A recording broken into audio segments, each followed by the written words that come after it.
as if, as if, as if,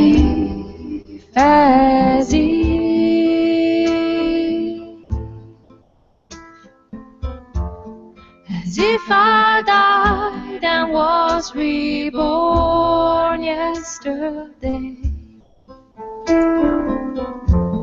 As if I died and was reborn yesterday.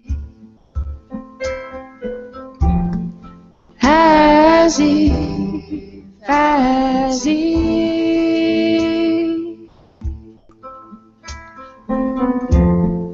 as if, as if.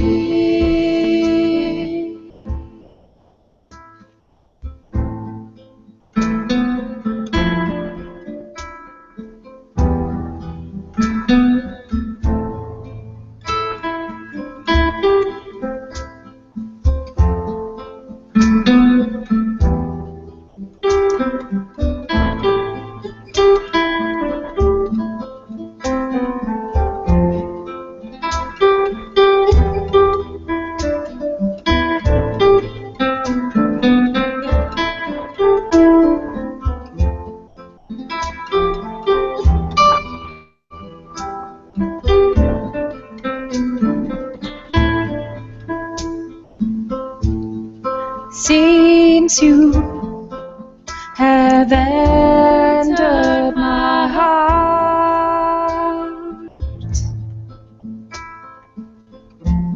I know no pleasure that doesn't come from my peace of being. I know no music that doesn't rise from the silence within. As if, as if,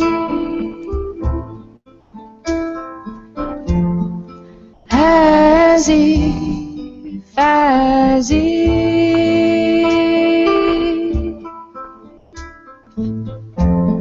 as if I died and was reborn yesterday.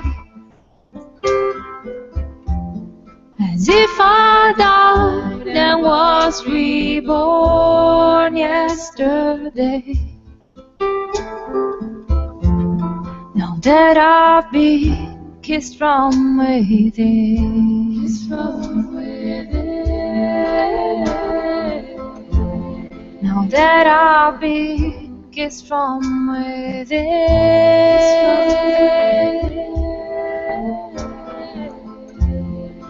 That I've been kissed from within, kissed from within. Now that I've been kissed from within.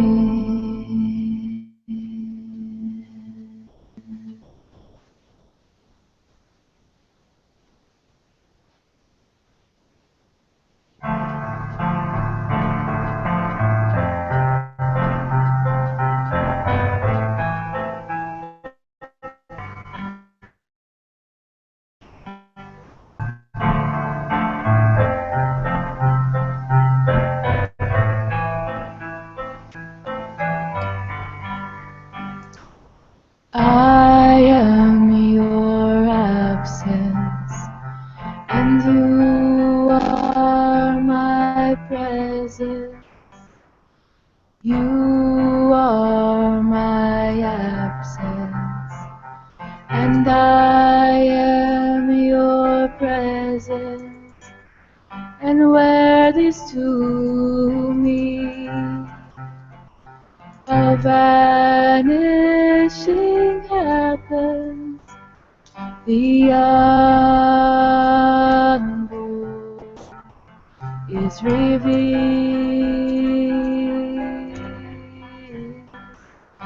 The unborn is revealed.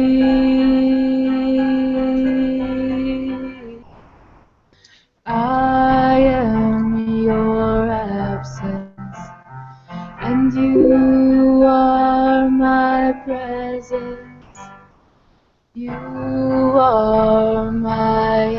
absence, and I am your presence, and where these two meet, a vanishing happens, the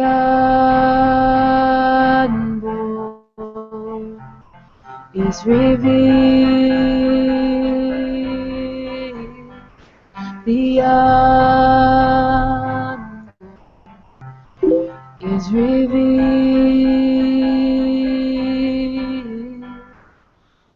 Om Trayambakam Yajamahe Sugandhim Pushtivardhanam Orvarukamiva Bandhanam Pratyormukshiyamamre. Om Trayambakam Yajamahe Sugandhim Pushtivardhanam Orvarukamiva Bandhanam Pratyormukshiyamamrita. I am your absence, and you are my presence. You are my absence, and I am your presence. And where these two meet, a vanishing happens, the unknown is revealed, the unknown is revealed.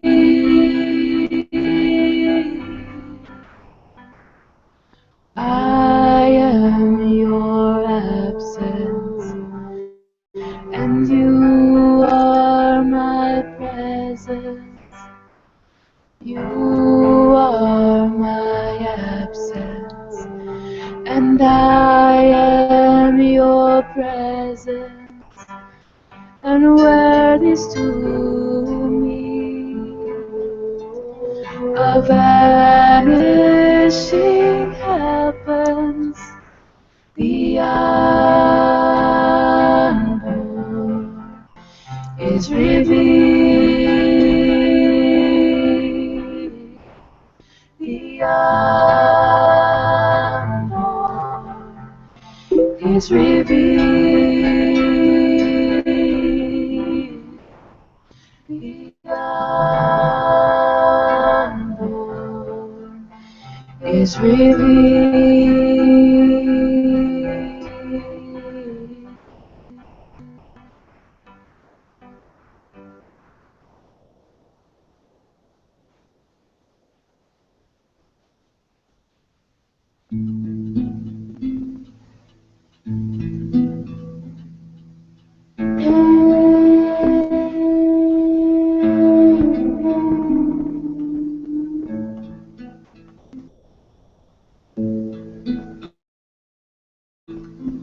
I am of the nature of eternal bliss.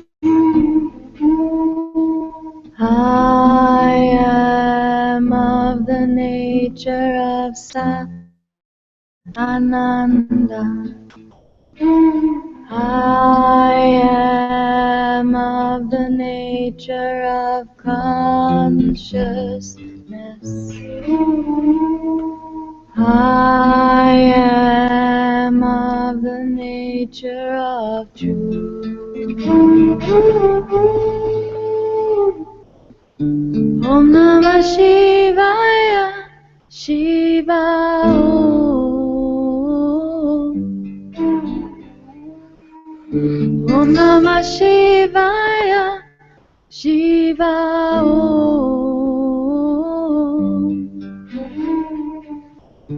Om Namah Shivaya, Shiva Om.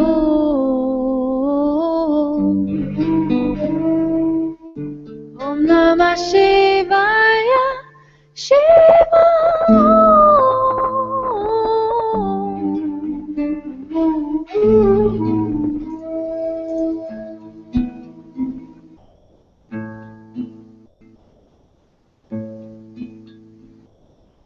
I am of the nature that transcends all time. I am of the nature that transcends all space. I am of the nature that transcends everything. I am of the nature of truth. Om Namah Shivaya, Shiva Om. Om Namah Shivaya, Shiva Om. Om Namah Shivaya, Shiva Om.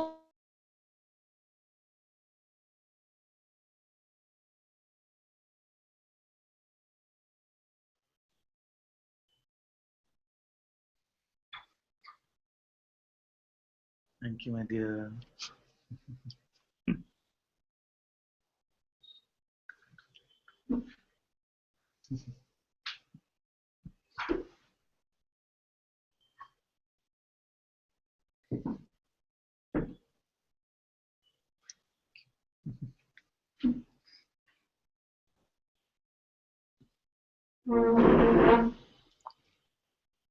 Of the nature that has no belief. I am of the nature of truth. Om Namah Shivaya, Shiva Om. Om Namah Shivaya, Shiva Om.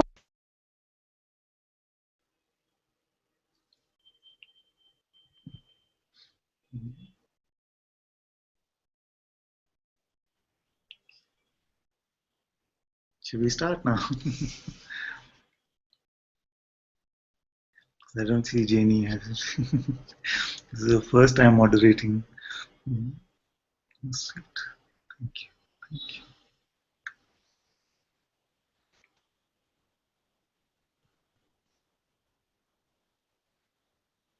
Namaste, everyone. A very warm welcome to Satsang today. Sadhguru Sri Muji Ji ki Jai.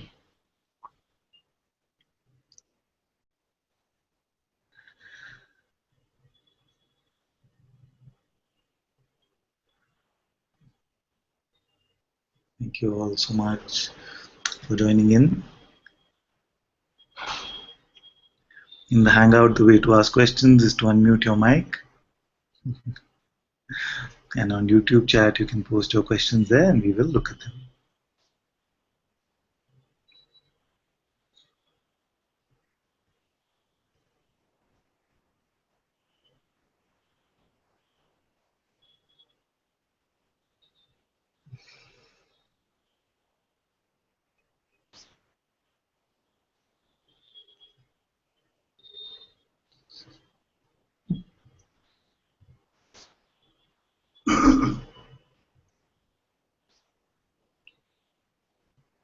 We lost our moderators. Yes, I noticed that. So Shanti just came in. Maybe you'll have to step out, my dear, because our moderators got logged off and she'll need to come in. And we won't be able to hear you anyway because the moderator is the one who unmutes and makes you visible now.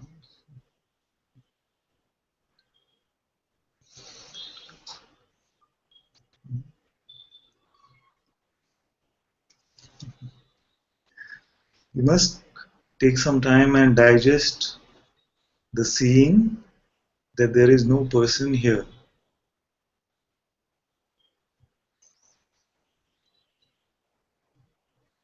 Just let this sink in,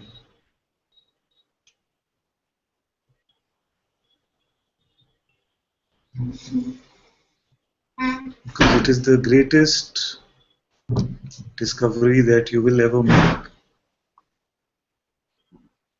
The greatest discovery that you will ever make.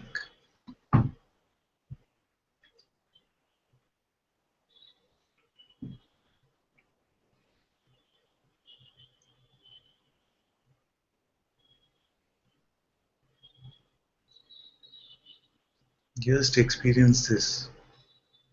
Experience that there is no person here. Don't let these just be words. Don't let it be a mental understanding. Check.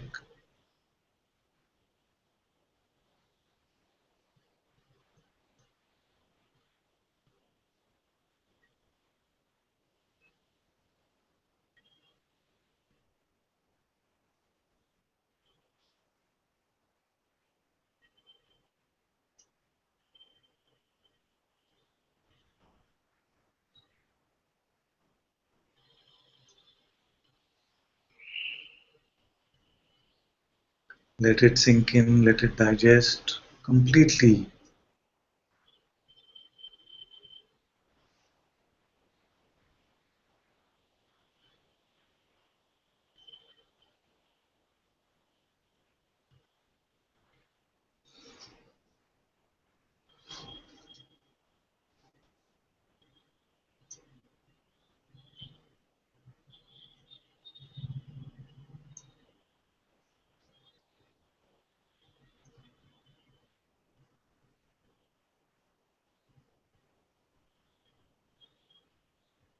There is no individual entity here.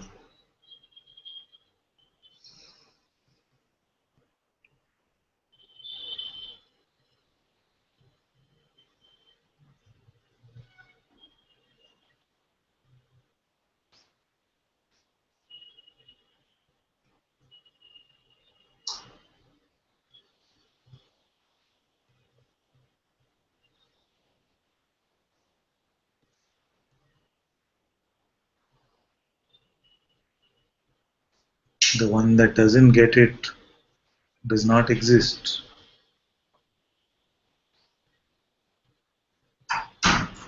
The one that gets it now does not exist.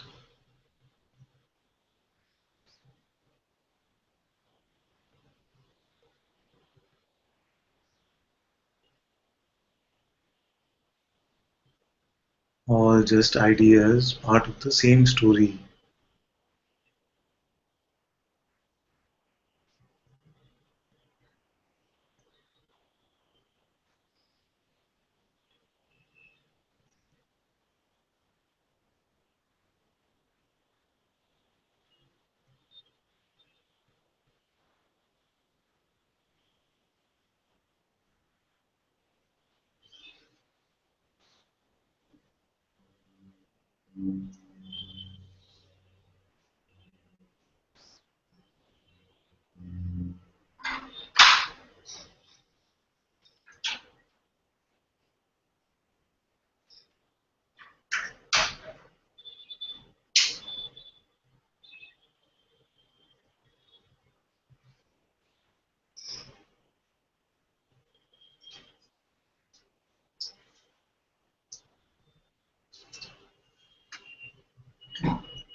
It's very good to let this sink in.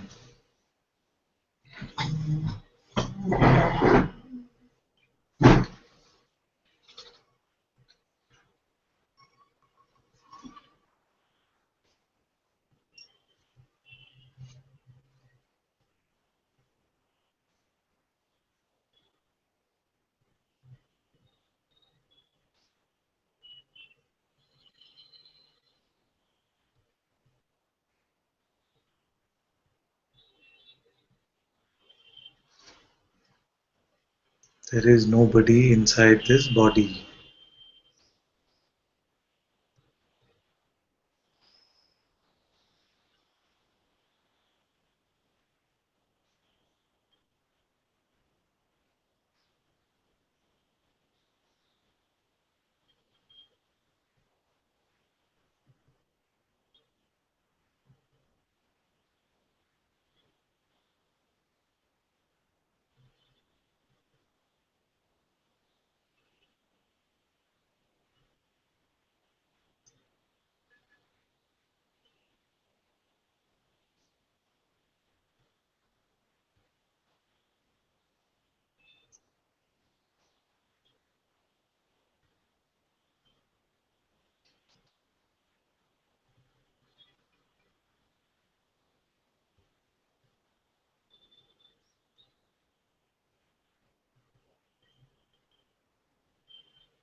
There is nobody to whom something is happening.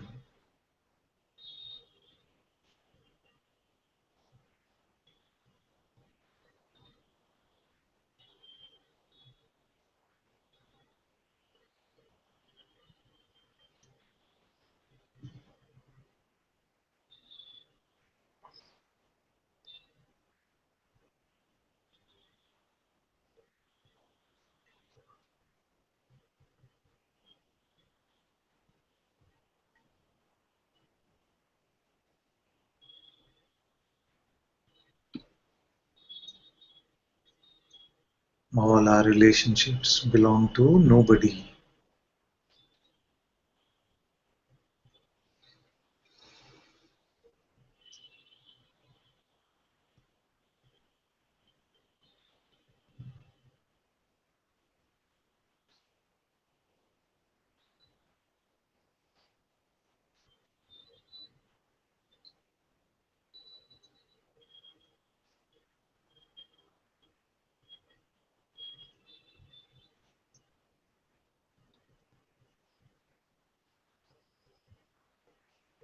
This body belongs to nobody.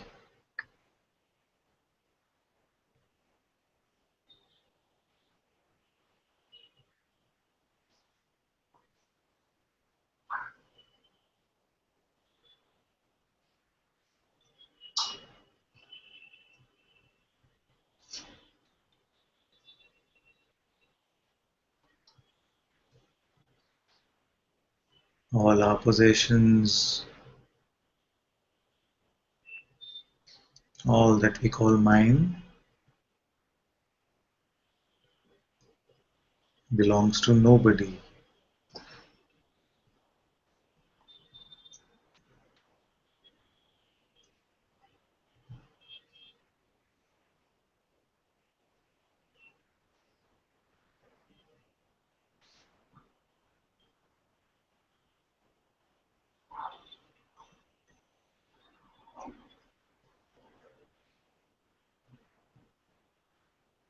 There is nobody who is going to understand or not understand.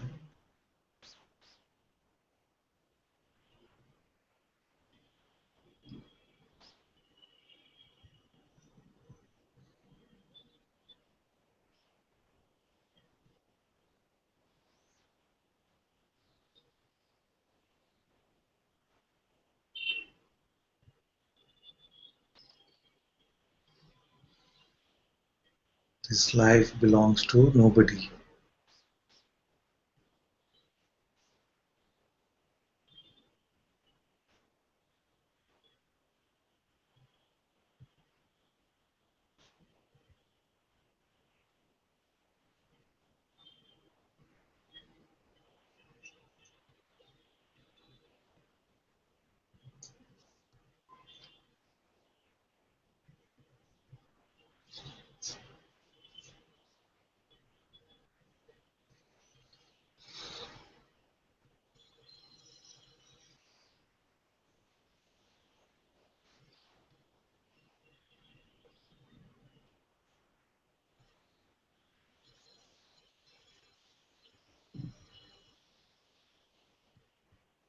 Now stop pretending to be somebody.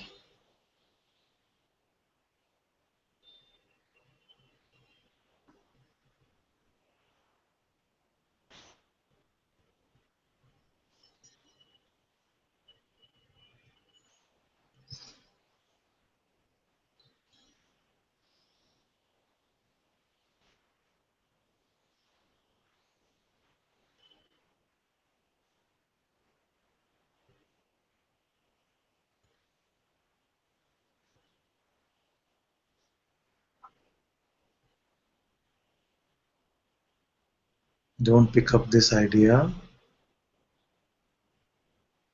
that there is a me.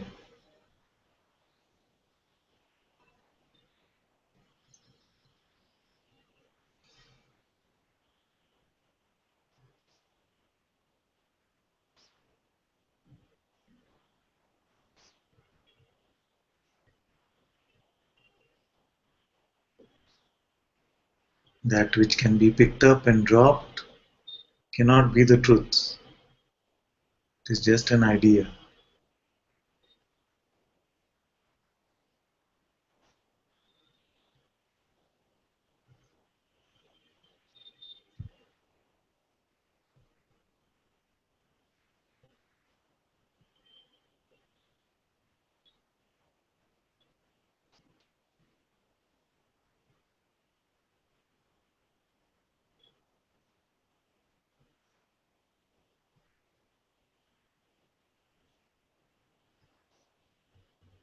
Remain empty of all ideas.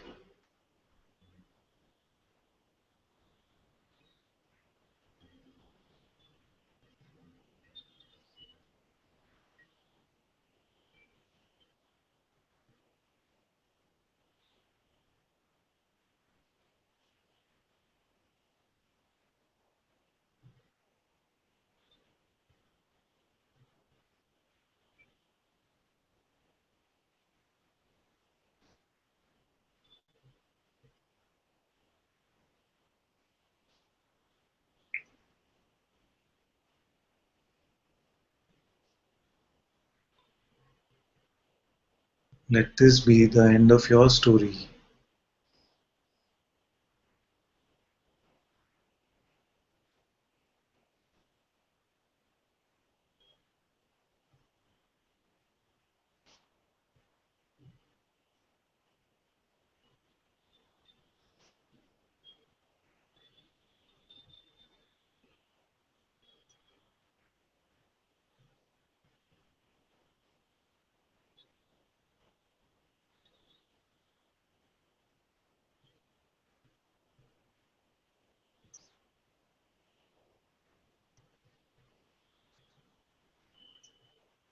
Let life live life, moment to moment.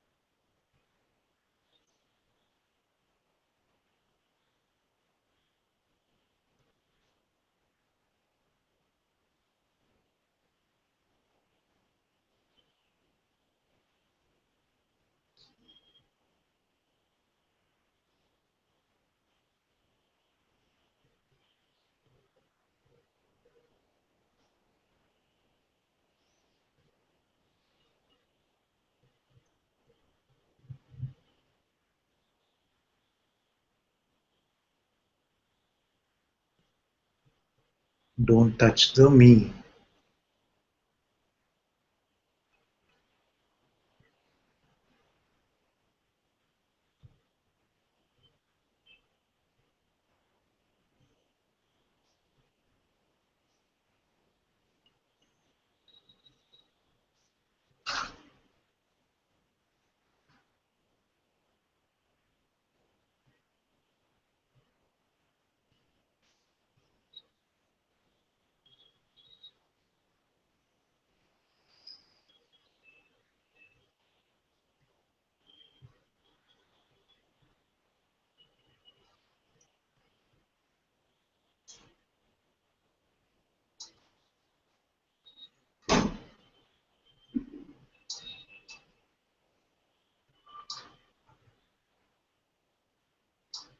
May all of you trust your living experience in this moment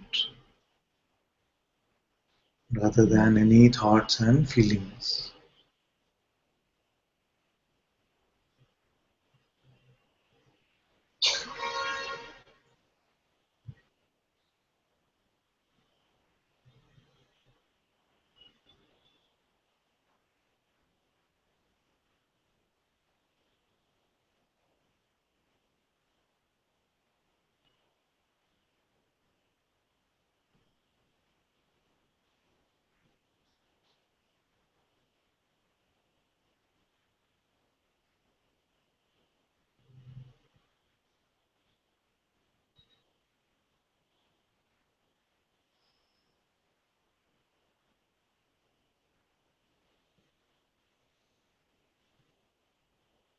Om Shanti Shanti Shanti.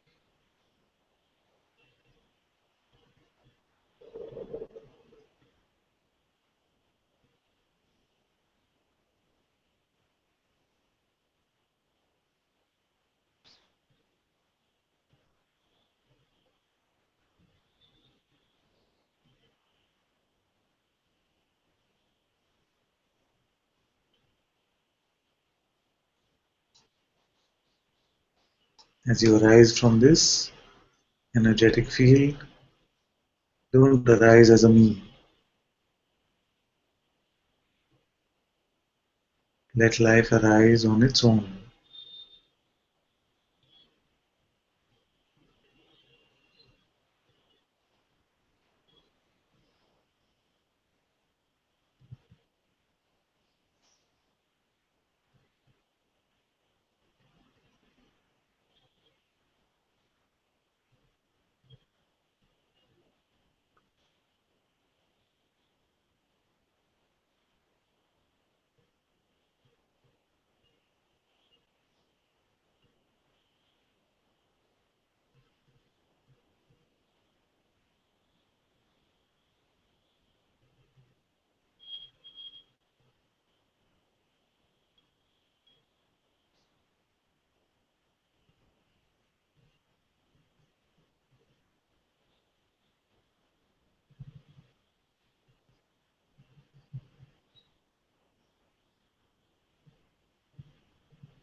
Don't pick up any me, even the most auspicious me, even the most knowledgeable me, the me with the best story, the me that feels so much love,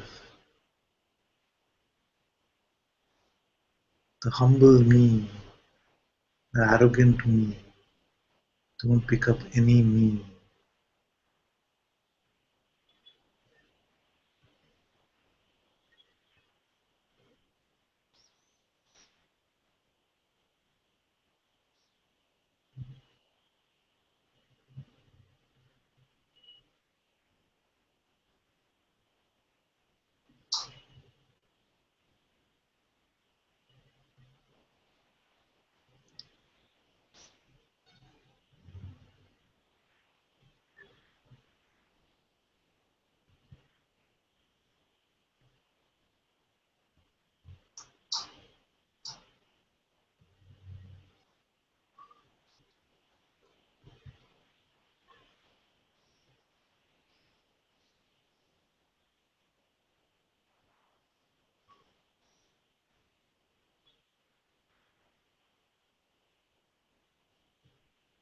Don't pick up the me that says, "Oh, this is easy in satsang."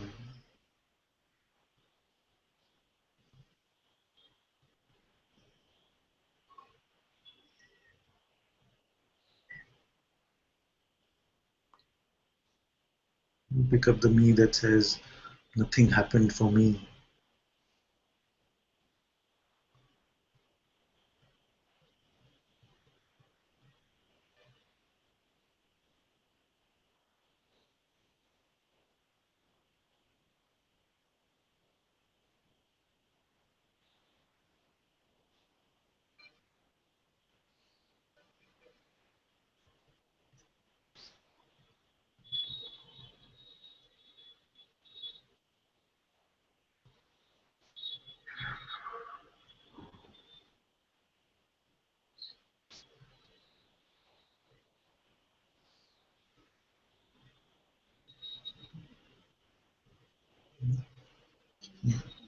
So I feel like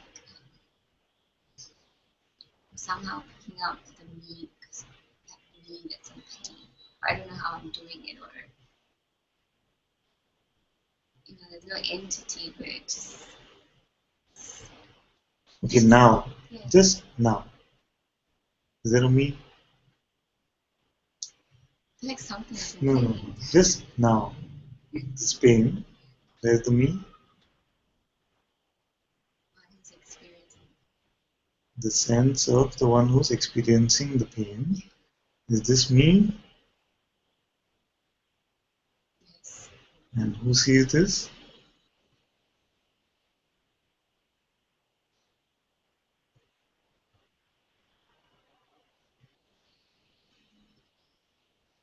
Experiencing. So the one who experiences the pain, does it have any story? Is it rejecting the pain?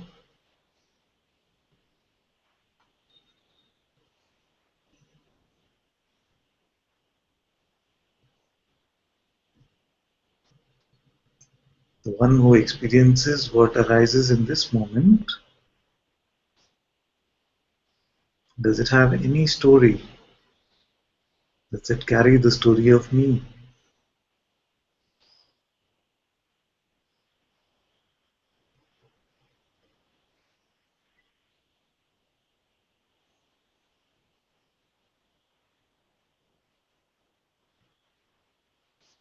Is it rejecting or welcoming any experience?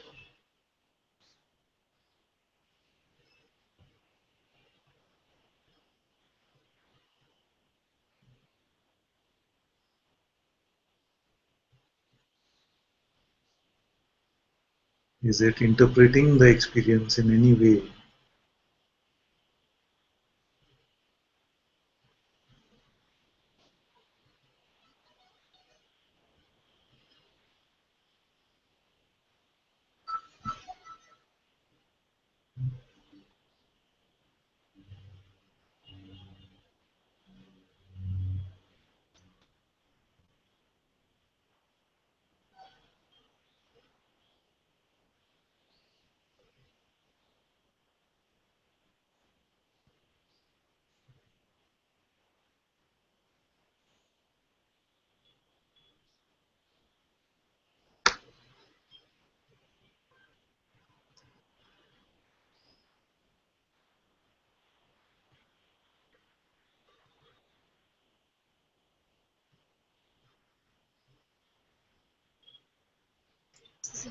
the sense of not wanting it, which seems to come from the same place or same experience.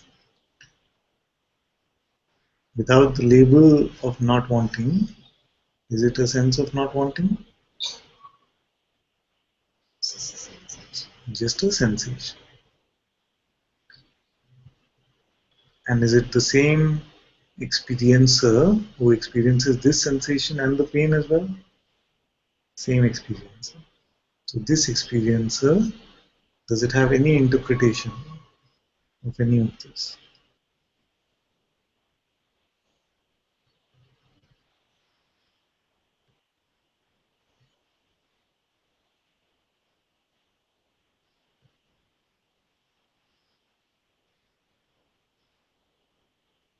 So the thoughts seem to come from the same place. Yes, they come from the same place. Everything comes from the same place.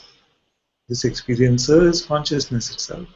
All arises out of it and goes back into it. So let them come and let them go. But just because they come from consciousness doesn't mean that you have to give them your belief. We were saying yesterday, isn't it? That the things that we are addicted to are also consciousness. Alcohol and drugs are also consciousness.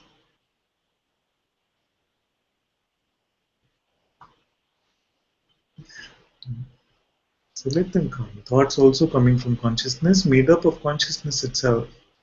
Let them come and let them go. Consciousness has no responsibility to believe them.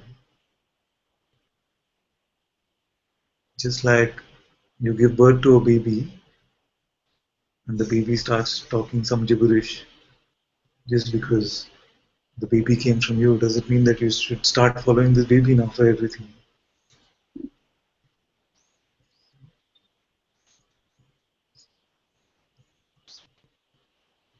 Ma, I won't be happy till you get me the moon. Then what will you do? Baby came from you. So then what will you do?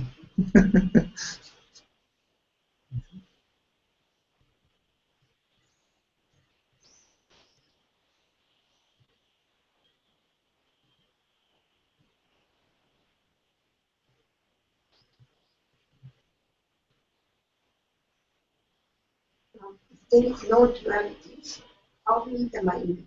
Will it be blank or will it be taking inputs as to what is happening? Okay. If there is no duality means what? No thoughts. If already there are no thoughts, then mind is blank. How will it be for you? So this sense that there is duality itself is the presumption, is an idea. So the appearance of thoughts in itself does not create duality. Duality is just a belief that I have given to some thought about separation. You see? So this thought comes, and all thoughts are about separation because there is a presumed me in all thoughts. So when we give this power to the thought by using our belief, then it seems like this is a play of duality. The duality, I feel, is because the mind is always looking at something from this angle, and trying to know which is the right one. Like there's always two sides to anything. And so The mind actually cannot look at anything at all. okay. The mind is only a bundle of thoughts. Bundle of thoughts. So a thought could come left, a thought will come right, left, right, and between that, you as consciousness, because you have got an attachment now to your own creation, which is these thoughts, then seem to be deluding yourself to be a person. This is what is called duality. So when the person is not here, Yeah. how will Yes. Thoughts will continue to arise. You might find that the rate of these thoughts will be lower than before, but they do continue to arise. It's just that you will find that they have no power. So what used to be the strong wrestler which could throw you around, now is just a small insect.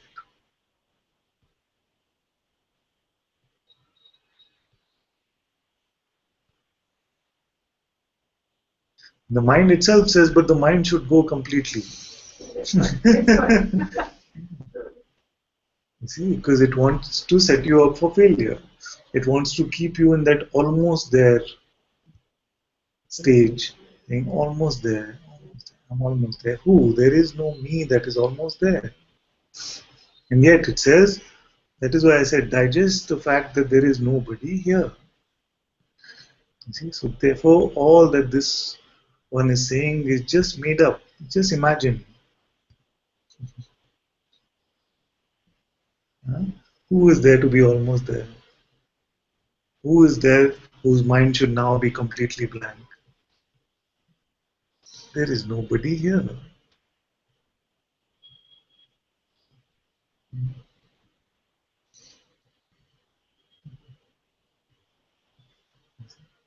So when these things come, when they don't have much juice, then they're just allowed to go.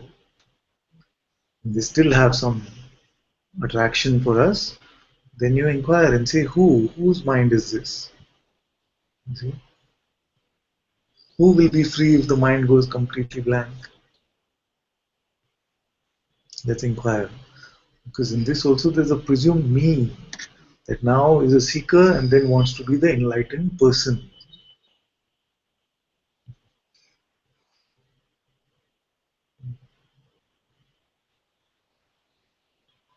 What is important is to see that whether I get 1,000 thoughts a minute or I'm getting one thought a minute, it doesn't matter because it's all just coming and going. I don't have to cross this road. If I don't have to cross the road, then whether 100 cars are going or one car is going, it doesn't matter.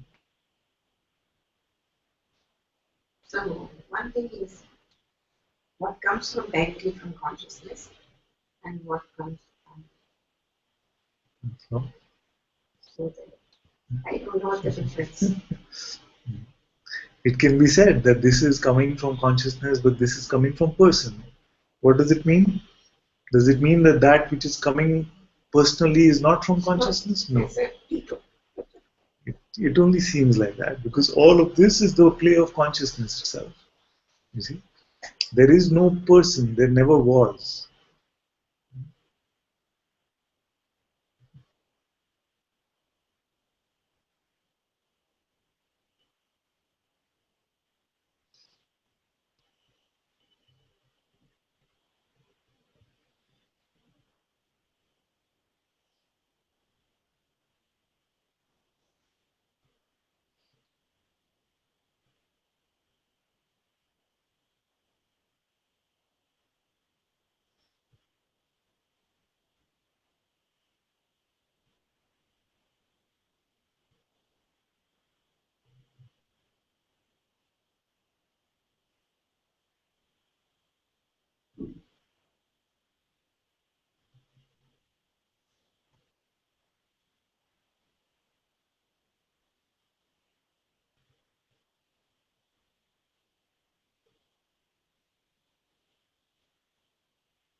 The one that says that the pain should go now is just the mind. The one that is saying that because this pain stays, therefore I must not be free is also just the mind. Conscious will not say the pain should go. Yeah? When conscious will not say the pain should go. Consciousness is completely accepting all that is appearing in this moment. Because it is actually consciousness itself which is projecting it. So the person or the ego is just resistance to what is. Is it not an indication that the body is needs some care? Yes. It can be, but that has nothing to do with the pain being experienced in this moment. In the next moment, if you find yourself walking towards the medicine cabinet, you find yourself taking a medicine, that is fine. It is only the idea that because, yes, because I am free now, therefore my car should not have any mechanical trouble. It's like this, you see. The sense that I am the body. You see, many who are attached to their material possession in the same way. These car collectors, nothing should touch my car, it should not get scratched. They feel the pain if something happens to the car. Just like this. It's just an instrument. It's a beautiful gift. It's a beautiful instrument, the body. So we're not putting the body down. So this beautiful mechanics, there's so many processes, such beauty which is here in this gift. But to say that it is me is not true.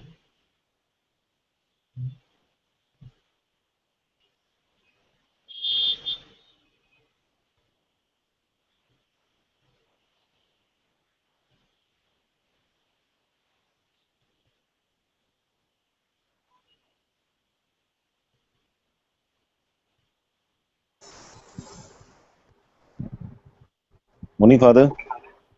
Good morning, my dear. Good morning, my dear. Can I come up? Yes, yes. Father, there's a thought that is kind of troubling me. If we ask anyone, who's in the room, if you ask, about the computer, what is it? Once you tell them this is computer, if you ask them 1,000 times more, it will still be a computer. If you ask, the photo, that is behind you, it will be the photo of Papaji.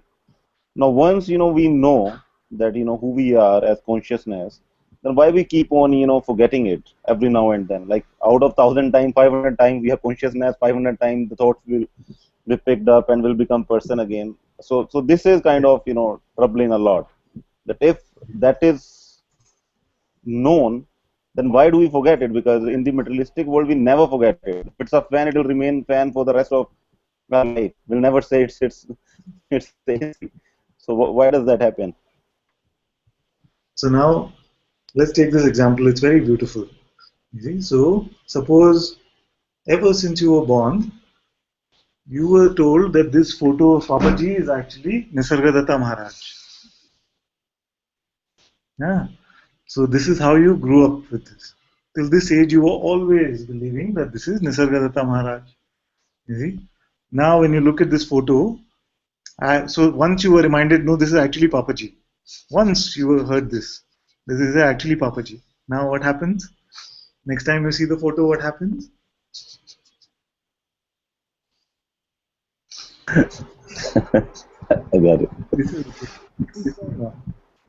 so if there was no precondition, there was conditioning, then you would say, yes, this is computer. But if you were told ever since you were a child that this is the typewriter is a computer, then one came in. Sorry, there's an echo. Can you just mute for?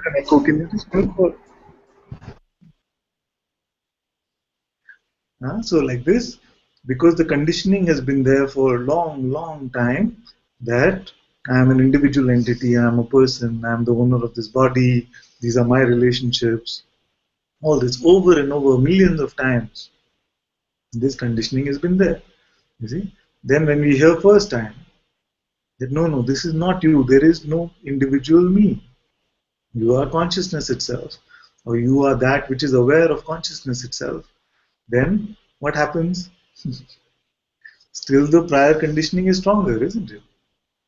Therefore, again and again, over and over, we are washing up the prior. So every day I remind you, this is Papaji, this is not Maharaj. You see? And sometimes you say, but I've always known that this is Maharaj, I've known this. How will you prove that this is Papaji? You see? Yeah. Then you check, then you say, okay, go to the web, do some research, you check again. Then you say, maybe this website is also wrong. Because the belief has been so strong. The belief has been so strong. Yeah? I have to use these simple examples so that it becomes clearer how this is actually happening. That's why I say this thing about the cat, you see. Because we believed and believed and believed. You see? Then it doesn't happen like Guruji says, it doesn't happen finger snap. over. Sometimes, rarely. You see? That's why over and over we have to check again, check again, check again. Yes, if it was blank slate, if there was no condition about it, if there was no conditioning with it, yes, then you say, yes, first time I should see I'm consciousness, it should be done, get on with my life, no more satsang, nothing. Then like that. But because there is conditioning, therefore it is not so just instantaneous.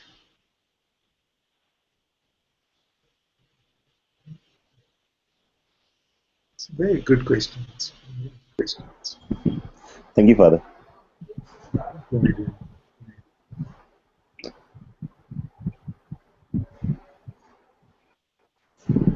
And this is exactly what happens in satsang. So imagine that all of you believe that this was Maharaj. And I said, no, this is Papaji, I'm sure. I doubt whether you really seen the truths. Have you really seen the truth? Do you have credibility to be able to say, how do you know? Did you meet him? You say, yes, I met him. Here now, I meet him. Are you sure? Like this, isn't it? This is how it's going. Because I've always known this to be Maharaj. How can you say it is Papaji? Then, because something deep inside you can sense that there is something here, there is trust here, there is credibility here. Okay, tell me more. Convince me. Convince me. Convince me that there is no me. So this me that wants to be convinced also then gets cleaned up. When you said, saying to her, oh, this is consciousness that's projecting it. Yeah. So it seemed like very strongly on there is a me that consciousness is doing this to. No, there is no me that consciousness is doing this. Consciousness is doing it to itself. Because consciousness is the doer and experiencer. There is no entity called me. Because we have no experience of a me. We only experience the idea of me. The sense of presence is being itself. So when you say it is this presence which is here, which is experiencing pain, this is true. But it is not resisting the pain. It is not interpreting the pain. I don't sense a presence. Okay, so don't use the word presence. Because presence, it can seem like a very holy word or something like this. So let's not say presence. But there is something which is experiencing the pain, that itself is consciousness. So my question, why? Why?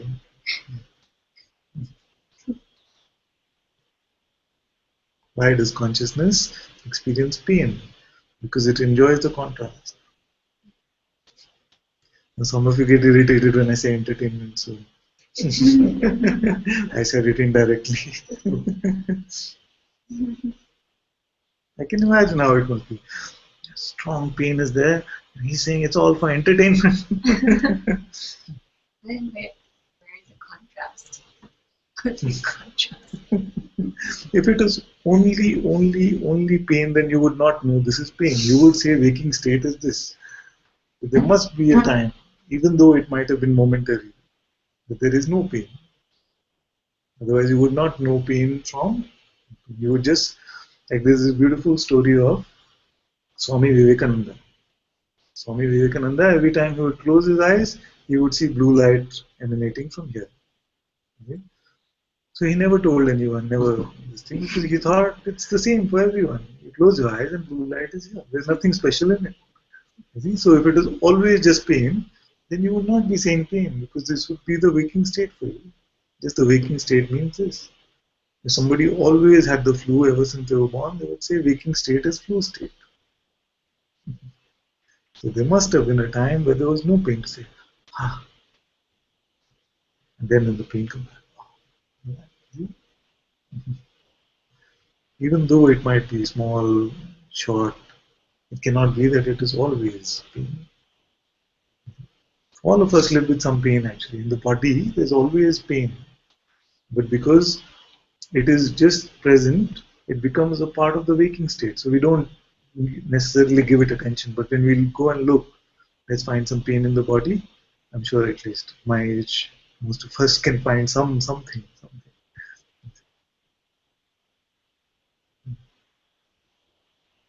Do you feel it only when you look at it? Or Yeah. does it come when you say that you are happy? Yeah. Only when you observe it, you feel it? Or Right now, only when I go looking. But if you were to come and slap me hard, I'm sure it will pain. It will be very apparent. Yes, the pain will be there. And it's a normal, this sense can be there that, okay, now that there is this so-called freedom, then all the experiences should only be beautiful, flowery, chocolate flavor, like this. In fact, what happens is that everyone who's coming to satsang, they're coming more and more to the natural state. But sometimes our sensitivity also becomes a little higher. So the sensitivity to personhood becomes like the minute you touch it, it's like you get a shock. It becomes like this. Where this belief was a constant companion just a few years ago. Now, if you just pick up just an idea, you that yucky sense comes immediately. You see? So this sensitivity becomes higher. Is it that the sense of personhood has become stronger? No. It's just that we got more used to the natural state. So when you touch something, then it immediately you get like a shock. Don't touch this.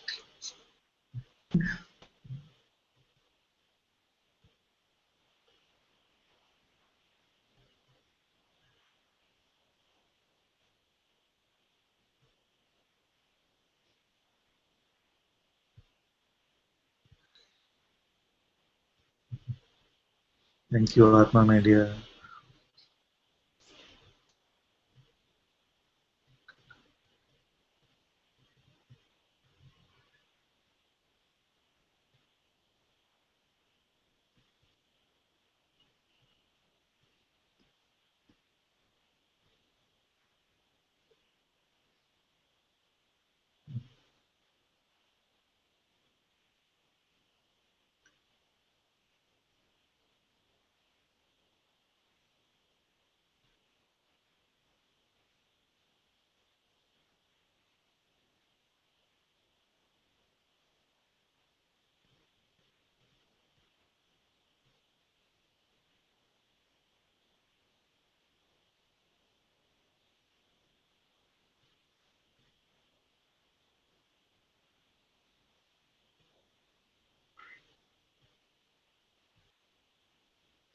Something I want to tell all of you when you're outside on the YouTube chat, because maybe you must not have looked at it this way. What's happening actually in satsang is not just that I'm sitting here and we're sharing some words. Actually, we're creating this beautiful energy field, which we call the fire of satsang. Creating this beautiful energy field in which everyone can feel the presence of your own being. Mhm.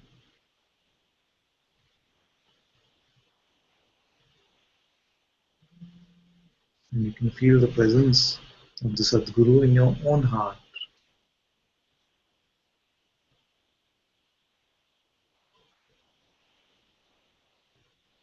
And it doesn't matter if you're in the Hangout or in YouTube chat, just allow yourself to drown in this presence.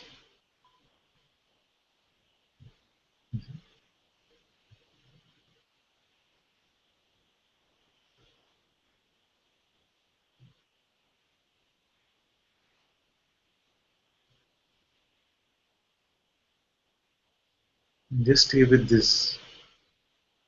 Don't allow yourself to get distracted because there's a stream of chat flowing, then you feel like, oh, this is so nice, let me also participate. It is not about this. You can create many other platforms in which Sangha can chat amongst themselves, share the love, all this is possible. Just here, just stay with the presence. And if there's an urge that something is coming up, that question is coming or some sharing is coming from this place, then you can put it there. And I also want to tell you, don't read what anybody else is typing. Just don't read it.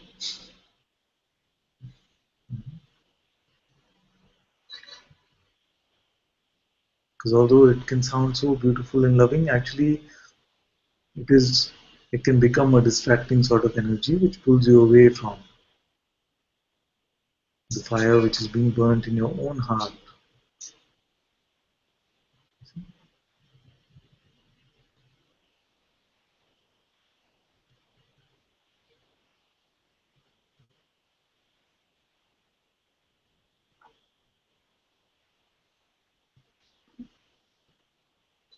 So many times it can feel like, oh, why is it so strict, and why so much silence? Silence is not the absence of words. I myself say like this. Yeah? But it is not because I want to be regimental or strict or something like this. There is no such feeling here. But just see that what is happening is that satsang is truly bringing you to your own presence, and then you're letting go of all the thoughts which are coming from here. Then something can come externally which can then become a distraction. You see?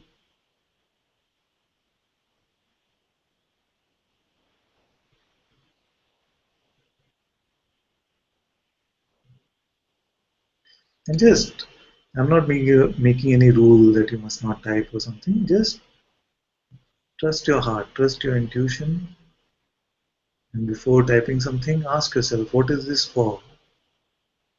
What is this for? That will give you all the clarity which is needed.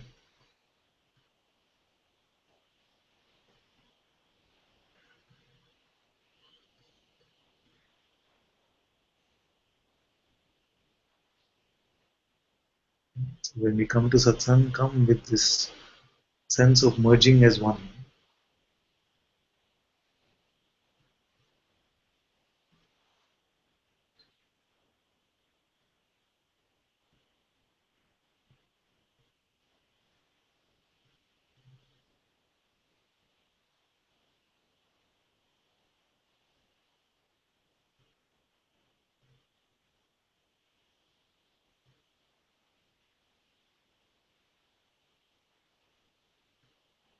It'll be good. We can create like we've done a couple of times. We can create a separate time, a separate platform for the Sangha to be able to interact with each other. We can share our love with each other. This is fine. But maybe during satsang time, we just stay with our own living experience of this moment.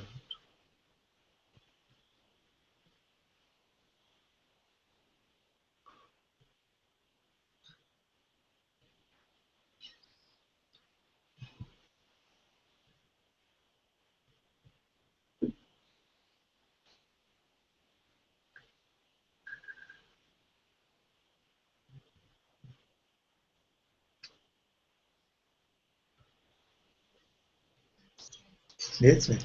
It's a real sulky energy. Sulky. Just like not liking. I don't You. you Yes. know, especially what you say about consciousness, it being entertainment, or it's just like a little child that Yeah. just wants to. I don't like this, what he's saying.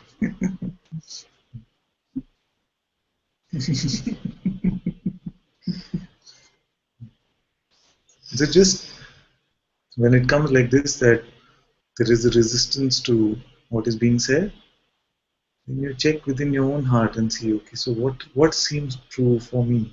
What seems true here? So instead of just going with the mind stuff or the feeling stuff, say this is how I see it. I don't see that the pain is being experienced by consciousness. I see that pain is being experienced by me. And here is the me, this one. Then it's a very beautiful exploration that we can have together.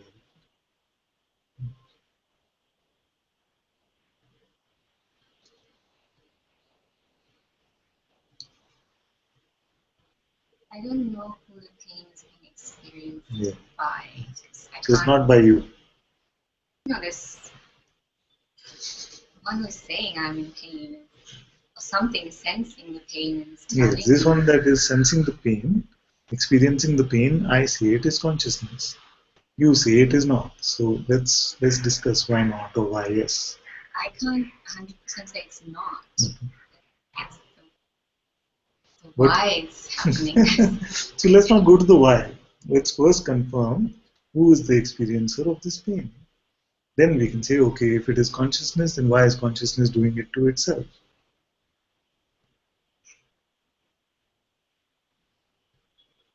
When deep sleep, no consciousness, no pain, then what wakes up? The sense of being wakes up. And for you, I'm presuming very quickly, the sense of pain also wakes up. Does it have to wait for the birth of the person identity before the pain comes? Then who is experiencing?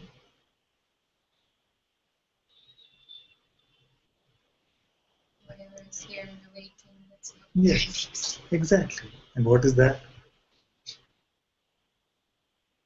What wakes up in the waking state?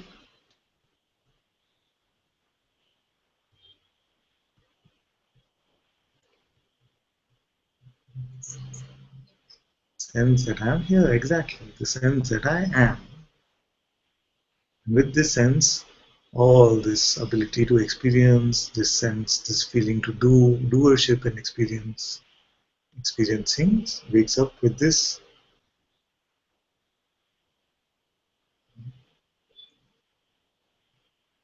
Can I share an Yes. experience I had while waking up? Yes. My eyes are still closed, and I don't know how, but I can see like this body appear almost in front of me. Yes. And there's no sense that I'm inside, but Yeah. and then it feels like someone's run an electric cut, like it's Yeah. just vibrating, and then it just slows. Like I can sense it, like it's slowing, and then all of a sudden it's like I'm now in it, and then there's pain, Hmm.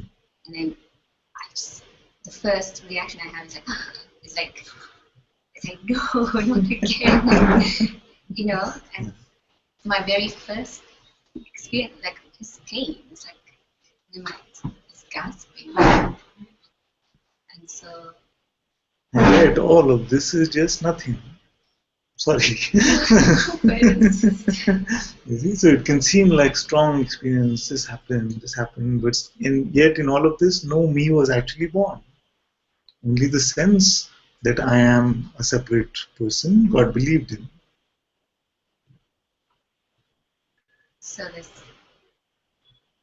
She's liking me even less now. the sense that I don't want this experience is that just, Yeah. This one is who says I don't want this experience. Is it the same one, the sense that I am, which is saying this, or is it a byproduct, what we call the mind or the ego? to me it seems like the same one who's experiencing it. Yeah. So it's experiencing and it is commentating on the experience. Okay, now this commentator, if you keep it aside, then does the experiencer diminish in some way? So what do we need the commentary for?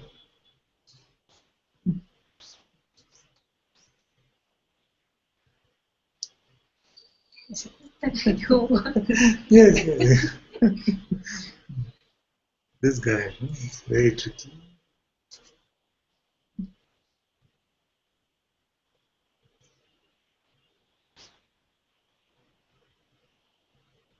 In your case, you don't want the pain and you don't want the painkiller also.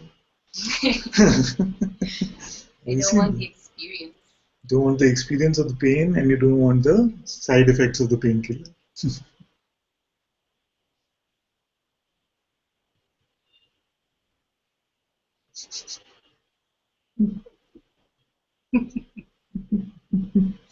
You want some magic.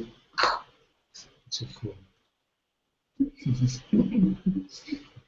don't know how that is a magic sound, but Killers was Yeah? painkillers. Or at least some painkillers without side effects. This is what Guruji says actually, that it seemed like I'm entitled to something. At least I'm entitled to a painkiller without side effects. Is that too much to ask for? God, can you please, even if this is your entertainment, can you please just project one painkiller which has no side effects?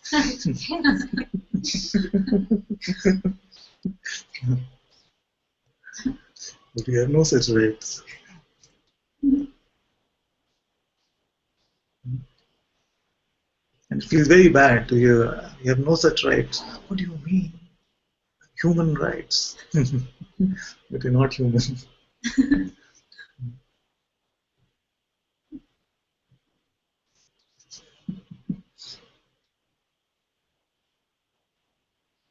200 years ago, the ones who were going through pain would have said, give me anything, painkiller. No?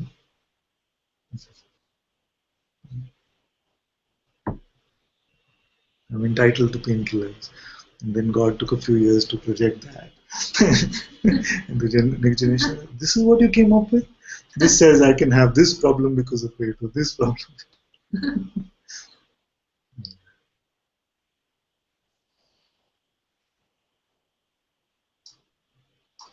If it was a perfect world, then who would look for themselves? If everything was just hunky-dory all the time. It's fine because I like the experience I have. I'm holding the tablet in my hand. I'm like, why am I not taking it? It's like, what is? Yeah. Who is? It just won't go in. And so it's like, then it's like, oh, it really wants to experience this, It's like some kind of, it's really screwed up. I just felt like, why am I not taking it? Because then I want it, and then I have it. And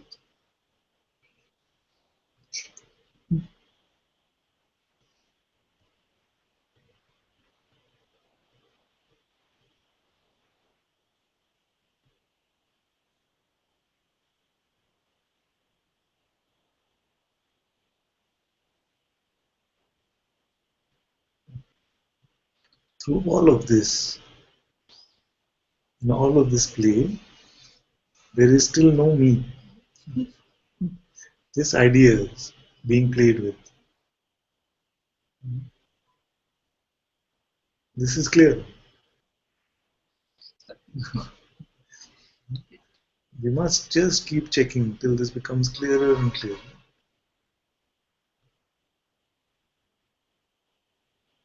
And the mind will come and say, yes, I will check, but first, at least, can you do something about the pain? No.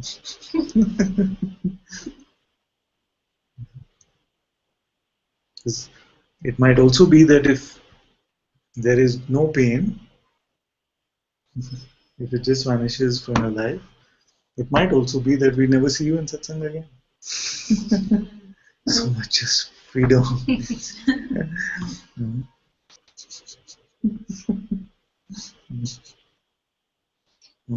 Actually, if you were given the choice that you come to Satsang every day or you be free from this pain forever, I have a feeling you might just be tempted to pick the free from this pain forever.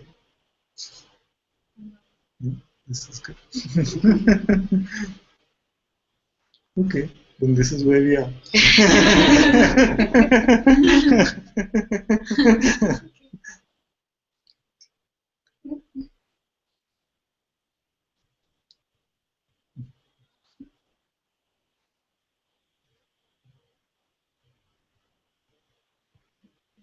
that's clear for me. If that was a choice, then this is what I choose.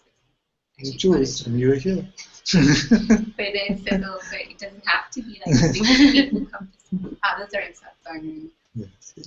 Yes, but also there are many who come with a lot of psychological pain, emotional pain, and you can seem just as strong. This is also the mind which says my pain is more than everyone else's.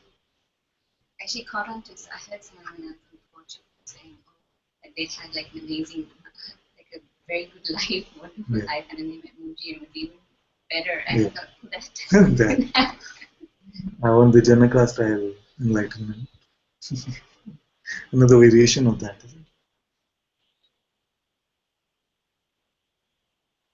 What's Janaka style? Janaka style enlightenment is what Guruji talks about when he says that when this was happening with him, he had these fears of being like a beggar on the streets and like Quasimodo with a hunchback. So all of us want the Janaka style enlightenment, the king of the kingdom, all wealth, everything. Also very quick. That is one Very quick. with one leg already in the stirrup, Yeah. and before you put your leg in the other stirrup, everything comes clear. So that I think is speedy, Speedy complete one. and completely wealthy and perfect body and great relationships. Yeah. There's also the story of the young boy who came to Janaka and said that I don't trust your detachment. Yes. Like you are surrounded by so much wealth and opulence, and what is this detachment of? So he said that you are welcome to experience it yourself. So gave him, I forget the name of the boy. This is a very bright young boy. So gave him a candle.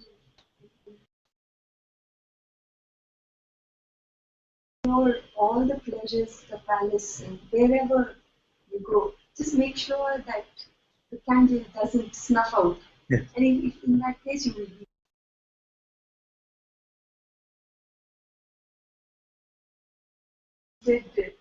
deposited the candle. So I asked him, so how was my palace? How did you enjoy all the various things? He said, no, my concentration was Just completely on on the candle. That's how I need to in the same way.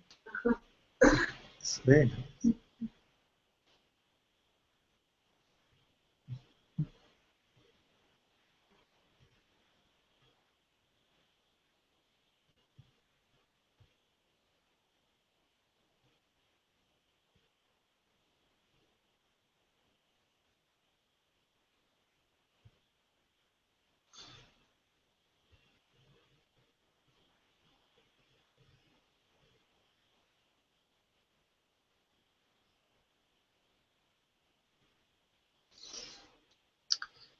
Mhm.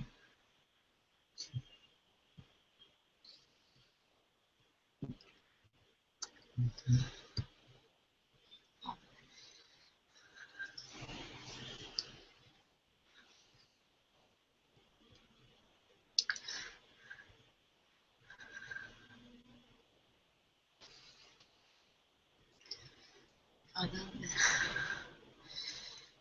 feel so empty inside that it's like feeling like it's so full of this emptiness. Mm. It feels like it's physically going to like burst, and like I can't feel the body, I can't feel the table and anything. The sensation is so strong.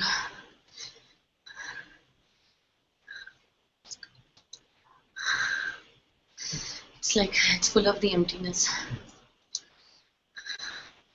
Then I don't know how to contain it. Don't try to contain it. But then, Mhm. then it's going to burst fast. Yes, yes. This is good. Yeah, but I can't. Huh?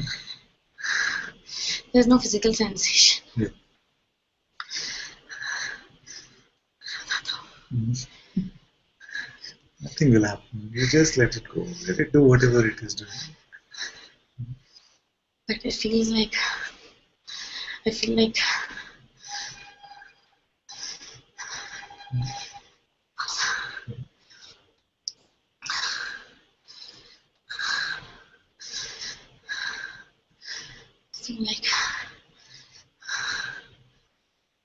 I can't.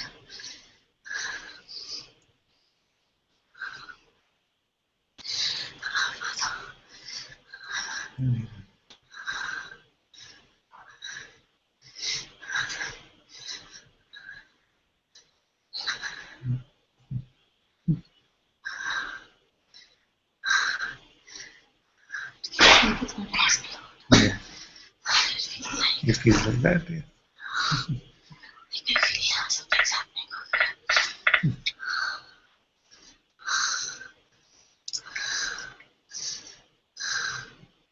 It feels like so empty and yet so full. I can't manage it. Don't try to manage it.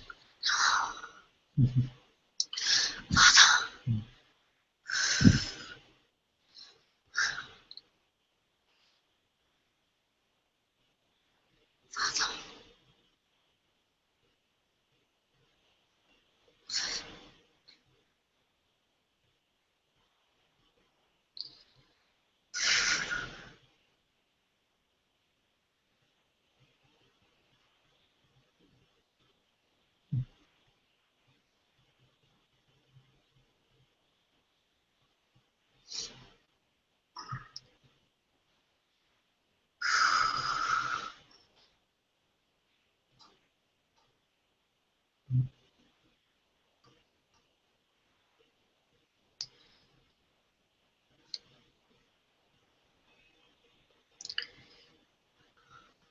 it's like it's gonna burst or something. Yeah. It's okay, let it be like that. If it feels like something will explode, let it explode. It's okay. But it's just empty. There's no, Yeah. there's nothing. There's no bursting, but there's a bursting. Yeah. And I don't know. I'm confused. Fine. Confused with clarity. There's nothing, Father. I can't find it. And that yucky feeling is happening, Father, if I find it. Yes. Does it make sense? Yeah, it's completely. It's making sense to me also.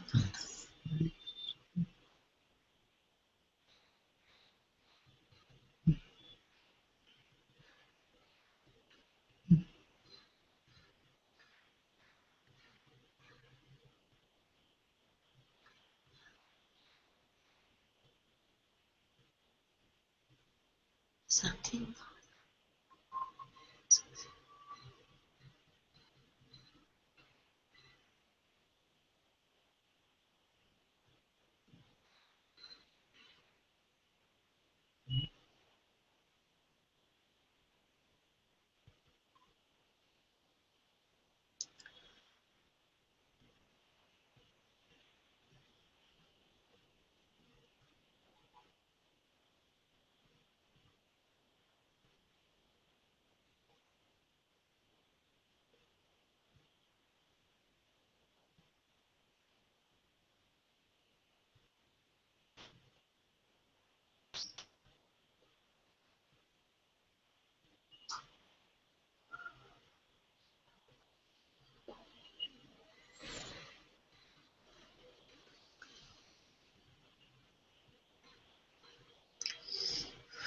Father, you know how you were saying that digest the person will be digested. It looks like you're digesting very well. It was mute.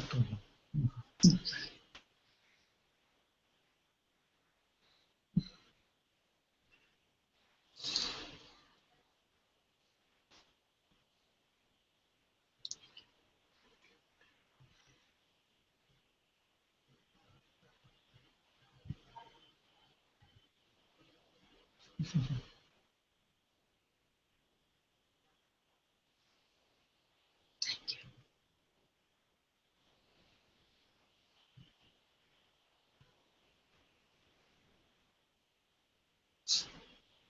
Thank you, Father. Thank you so much.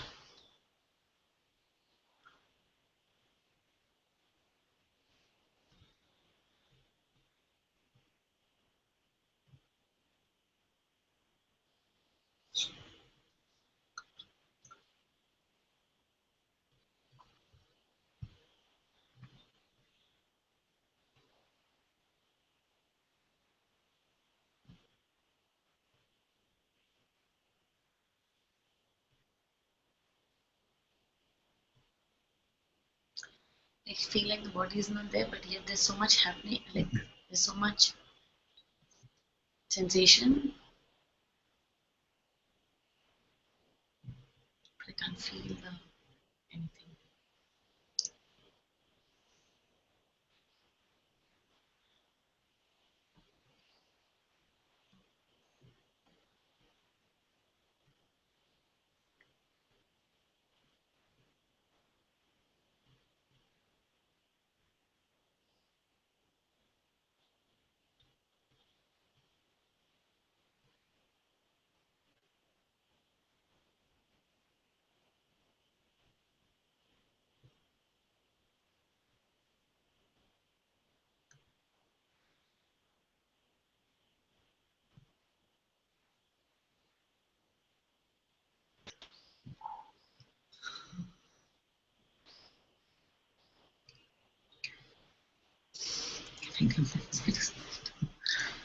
Nisha? Satsang. Satsang is not liking me.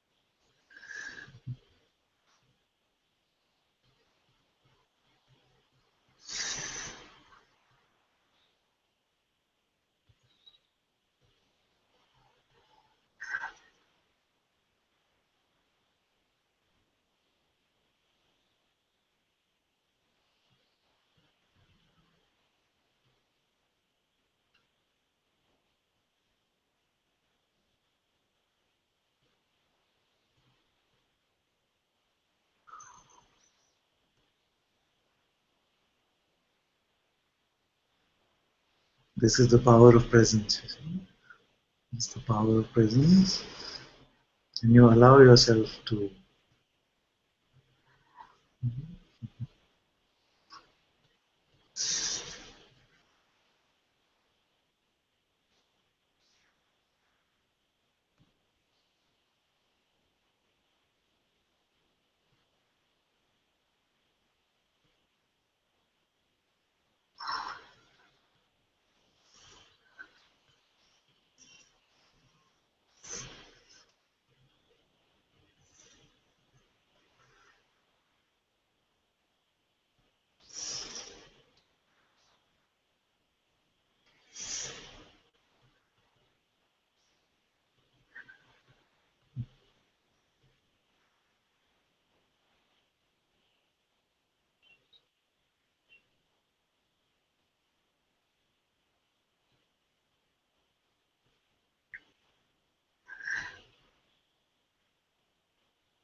okay. Don't like me. At least she's honest. One satsang, one daughter is saying, I love you so much, love you so much. And the daughter is saying, I don't like you right now. What's not to like? At the same time, it doesn't feel true, you know. She would have been out of here, slammed the door. And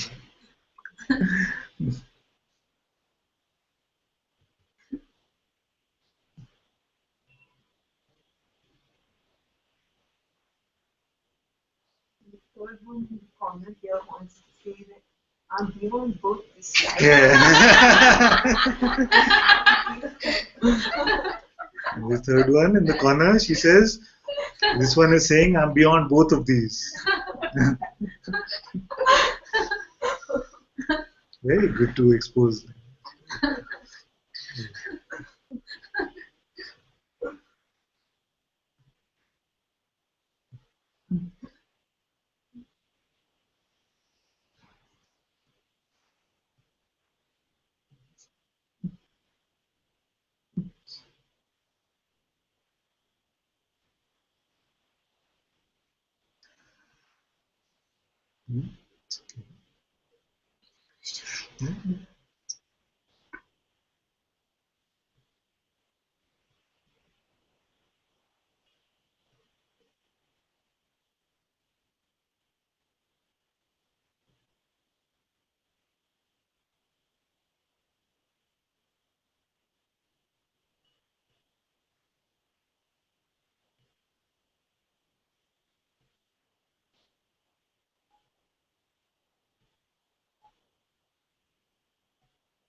In fact, sometimes it can be that it all seems so nice. And then one day something comes up which is like, enough of this. What is this going on? Are you aware now? You know, yeah, I'm aware now. What do you want? Be like this, you know? What happens? It's like, no, this I just can't agree. Like this one thing, I just can't agree with this. That this is consciousness doing. Why would it want to? It makes no sense in this. And it's very good that this comes up because this is the person itself whose spiritual journey this was so far, who's now coming and saying, but this is now you're starting to attack me only. I came to this spiritual journey to be free, and now you're getting rid of me.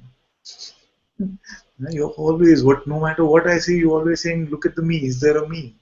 When are you going to stop attacking me? I'm not going to. Yesterday was very strong. Oh, so I can see there's never a me. So Yeah. what's going on here? Yes. So what? So what? Yes, There's no me. yes. So And what? this is also the voice of the me. I see there's no me, so what now? So what? Who is this one who's saying, so what? This is just the same stuff. But it's very good that it comes up and very good that we have a space in which it can be expressed also. Because it's very important that it gets expressed outwardly like this in satsang rather than being held inside and you just ruminate on it all the time. Because this one will say, this is not working for me anymore. What is the core of the voice? The center of this, it's saying, it's not working for me. It's not helping me. It is not working for me anymore. Should I continue? Should I stop? All this it is saying. And yet you find your feet. Coming to satsang, when there is time, you're here. This is good.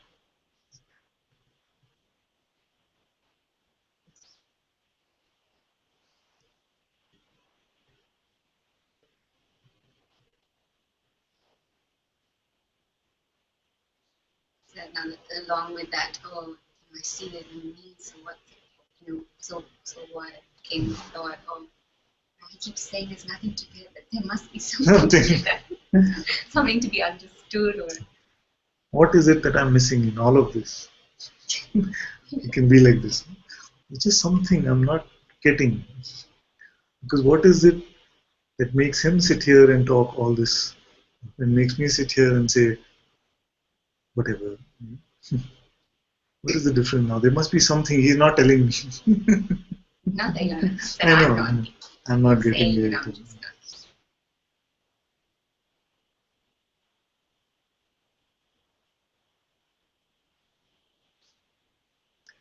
Lots of chat and lots of requests to come up. Whoever said first can come. Whoever said to come up first can come first. I'll come up, Father, real quick. Come, my dear. Yes. So I heard what your three daughters are saying, and especially what my wife is saying down there. I know. Father, and I have a confession to make, and it's I actually have had, and I do have envy here because Palak has these amazing dramatic experiences, and I'm wondering.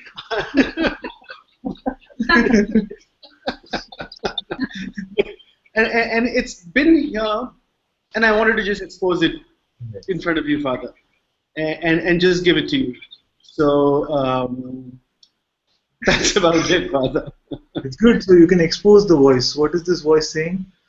So you say, but what are the messages? This voice is saying that how come you know, I've been reading Nisarg Datta for 3 years, nothing. I mean, you know, she's just come like 2 months ago, and she's zooming ahead. The voice is saying that she's. The voice is saying that, oh, I'm going to have a guru for a wife. Okay. The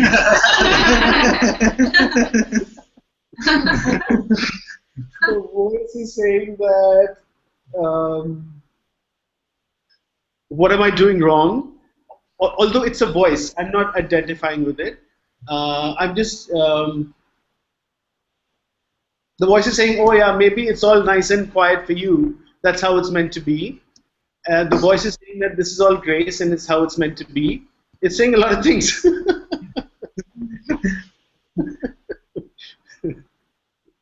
It's all yours, Father. You deal with it.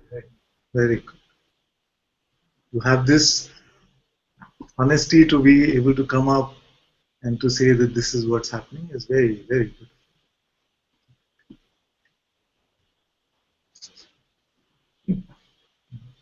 Thank you, Father. I can understand how it is because, you know, initially it must have been you who said, you must go, you must. Palak is saying, I'm sorry, by the way.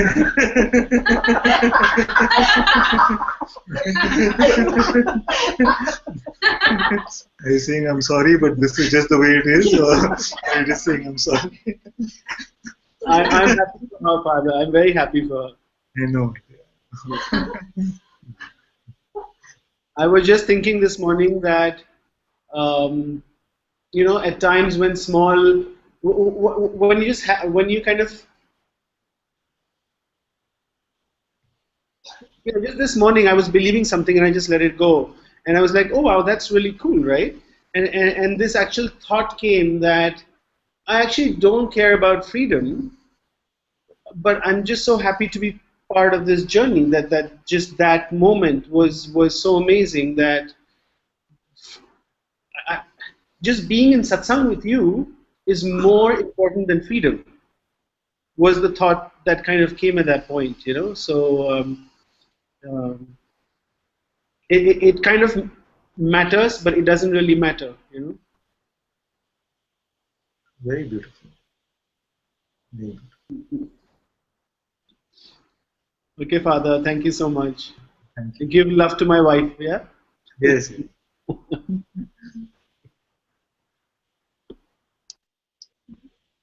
You know, we feel sometimes when somebody else is saying, oh, it just feels like I'm dying, or exploding to burst. I want that. Why don't I get it? And they're the person, oh, so much fear, I'm dying. I really want that. Deep honey. Somebody says, I was feeling like I surrendered and I'm dipped in honey. I want that even more. When we met you in Rishikesh and guitars and had some experience. I was abusing him. So there's no sense. I know. Sala, I got him here. Yeah, same for him. No? Jesh must have gone home and said, please, Palak, you must see him at least once. Go meet him at least once. And Palak would have said, okay, okay. Or something like that. That's exactly what happened, Father. And then she No, always. Father, I said that I'll go and meet who this Jesh keeps going to meet. I better go Correct. check him out. Is he okay? Better do some due diligence on him. Not fair, not fair.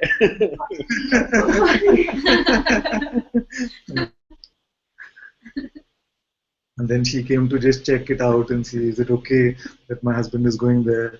And is it actually a man he's going to see, or what is really going on? Yeah. And then she comes and she has these explosive experiences.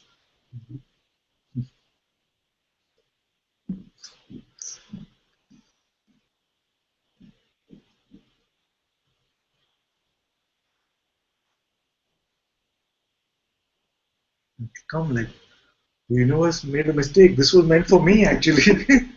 He just took a left turn when he was supposed to take a right turn.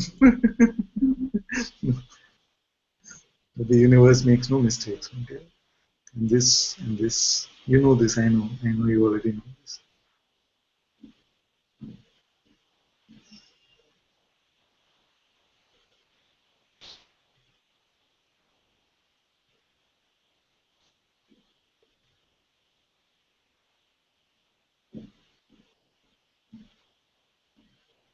It's very beautiful that we have a Sangha where you can speak like this so openly. Kapil is saying that I got Vikas into Satsang, and then in Rishikesh he had some experience which was so beautiful. And he felt like really abusing him. He actually abused him.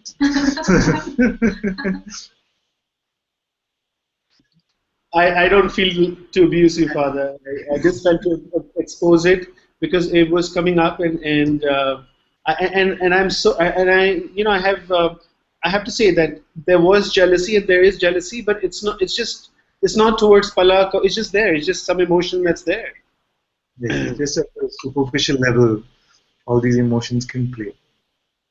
Sometimes more than superficial, but it seems, but but it's there.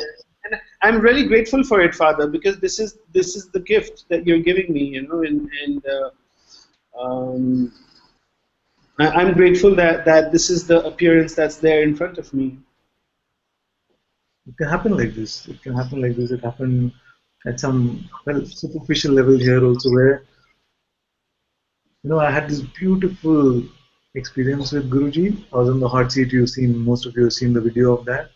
And then I said I will let Garima go for the silent retreat because I want her also to experience his love and his presence like this. And then what would happen is I was taking care of the kids and she was in the retreat. So every 2-3 days I would go with the kids, and go over there. And we would be sitting and he allowed us to come into the silent retreat satsang those days. So we would sit at the back. I would see he would come into the satsang, he would look at everyone, and then he would spend just 2 minutes looking at Garima. And not once he looked at me. Like, I'm taking care of the kids. I was the one you adopted first. Now, what's going on here? So these things can come into play. It's okay. It's okay.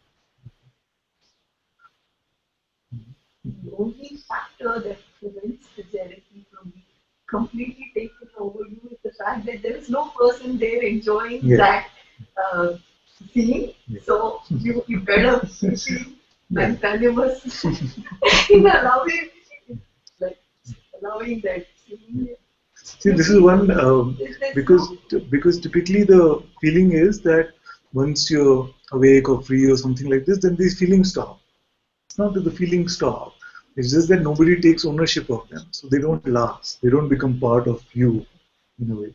You can still watch it and say, "Oh, wow, this is." It's very natural. And actually, the deeper they are seeing, actually they are seeing that the concept that they had of themselves does not exist. Exactly. So, in a way that doesn't feel like what they are seeing is leaving you out or it's excluding you.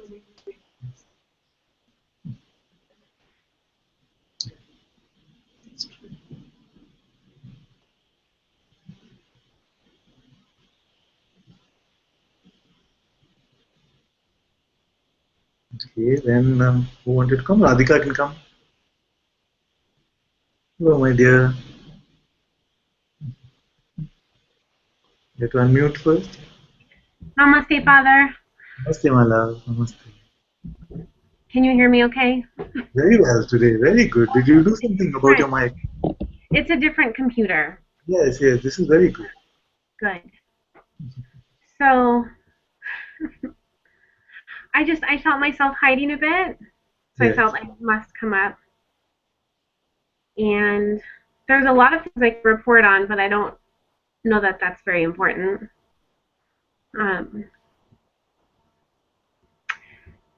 So I hear, so I know to confirm the scene, right? This is the pointing over and over. And I don't know that it's been clear enough to even confirm. I'm wondering how much of it has been mental. My sense is that somehow a personal I has been getting in there unrecognized, if that makes sense. I know the personal I has been, I missed a few words. The personal I. I think the personal I has been coming in to the inquiry unrecognized. So what happens, sorry, so hard to explain. So what happens is I inquire, and whatever it is sort of lets up, you know, the suffering lets up temporarily. But I don't feel like I ever get to a place where there's just seeing. I get to a place where I can say I'm aware now. Yes. Or there's a sense of awareness, and I can't find a separation between myself and the awareness. So it can kind of loop a little bit, like I'm aware, there's awareness, there's no separation. But it has a feeling of like stopping short somewhere, and I can't find where. It's all perceived, you know, I can see the perceivings coming from here, but there's just, because there have been a couple of times in inquiry with Shakti where I've really felt very deep into it for like a moment. So I know there can be that depth, but when I'm on my own, it just feels like it stops short. And today when you said to digest the scene, it just feels like it stopped short somewhere. I don't know if there's anything to do about it except to continue to look, but I felt to bring that, and I can see all the places I've been holding on. You know, I say all of this like handing over my life and giving it to existence, but I've realized that I've meant it, you know, I've meant it, but I've also been holding. I've been holding a lot of concepts and ambitions that I didn't know were there. And I think a couple of weeks ago when you asked me if I think you asked if I was willing to be conceptless. Yes. And I said I didn't know, which was surprising to hear. So I am willing to be conceptless. So things have been burning. There's not burning. I always think I'm supposed to be sweating and hot. You know, like there's all this like how it's supposed to be, but things are falling away. And all these places that I've been grasping there's some, and yet when I look, it just kind of, it like hits something. I don't know. I just want to bring it to you.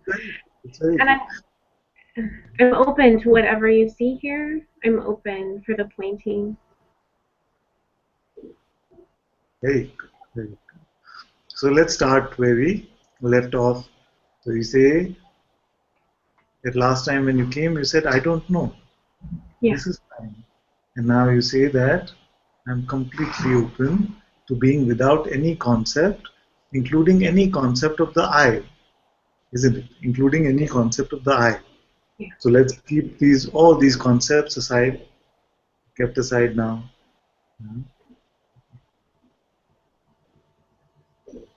And new ones will come. The mind will come up with new ones, and we keep them also, let them go.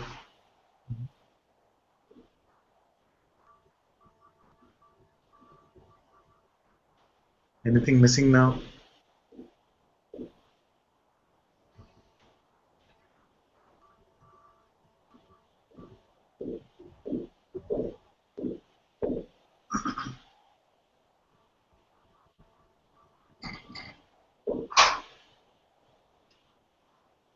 It feels like there is. So this feeling can come, this feeling can come, and it can be allowed to stay. See? This feeling is there. Just with this feeling, without the interpretation of it, is there still something missing? Or this commentator again is saying it feels like there is. See? So this is another concept. If you can keep it this aside,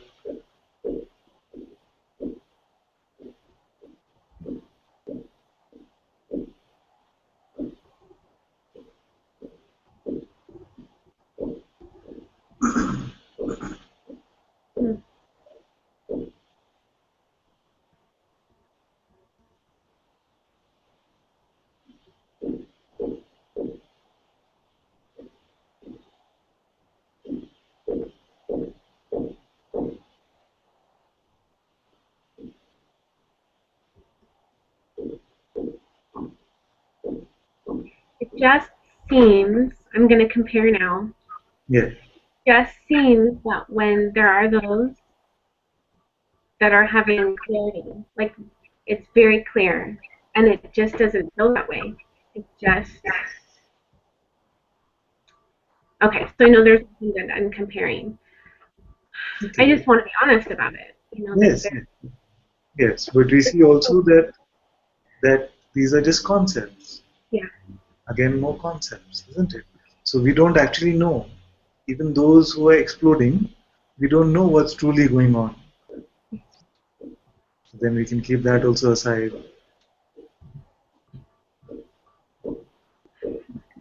And then some sense can come, but this is boring. What's really happening is something really, or something like this. We can keep all of this also aside.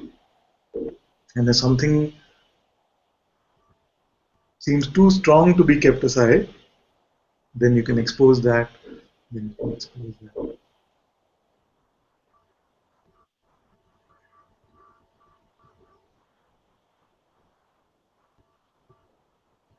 There is a belief that I need to be in your presence, like your physical presence, to really finish it off. So that's pretty strong. This also is another concept. It is not true like this. The same presence which you can feel in the hangout or on YouTube is what is felt. You can keep this also aside.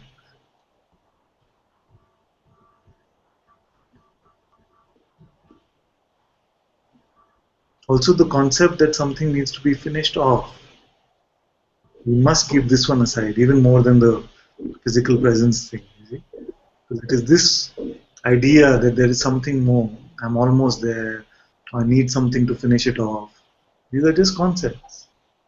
It's confusing. Your Guruji say to complete your scene. I don't even know what he means. I have ideas about what I think he means, but I know I probably don't. So Yes, the completion of the seeing is just the seeing that there was nothing ever needed to be completed. You see, so it is like that, and yet it is this understanding that I've always been complete.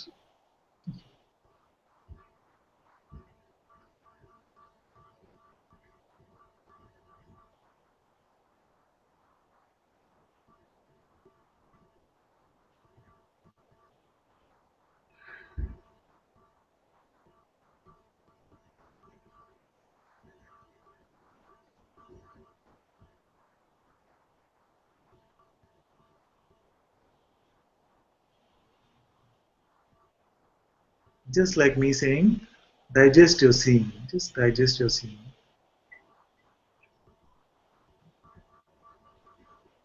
And stay with your living experience. Don't go with any concepts.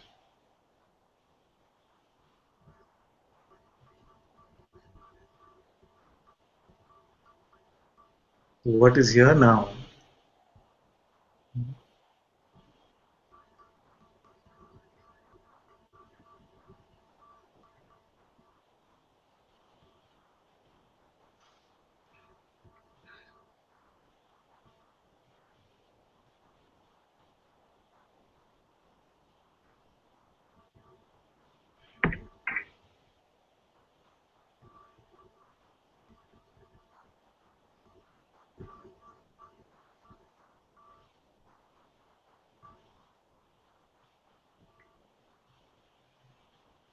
I mean, there's just a lot of nothing. A lot going on in terms of sensations and thoughts. Yes, yes. But and there's awareness. And you are aware. I am aware.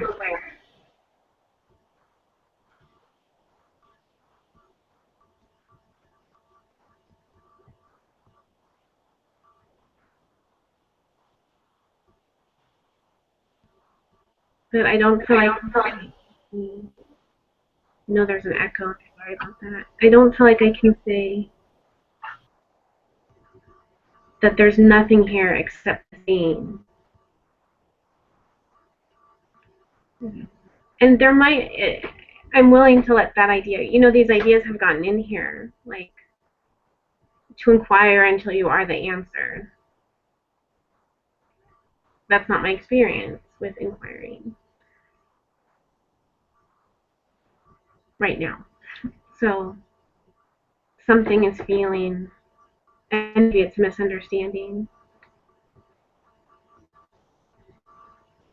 that everything else is supposed to drop away somehow. I'm not even sure what I think it means, but I don't know. Maybe that'll make sense. Is there a sense that there's a me that is doing the inquiry? Can we identify this me? There is a sense. That's what I just heard a few days ago. So let's inquire into this me itself.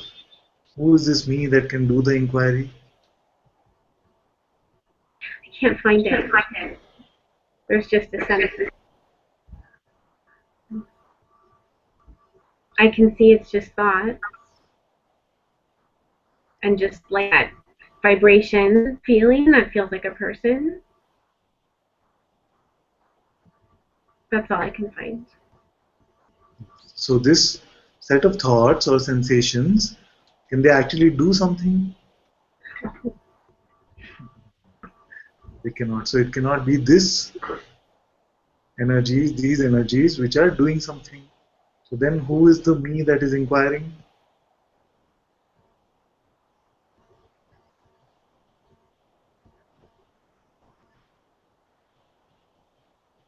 Consciousness.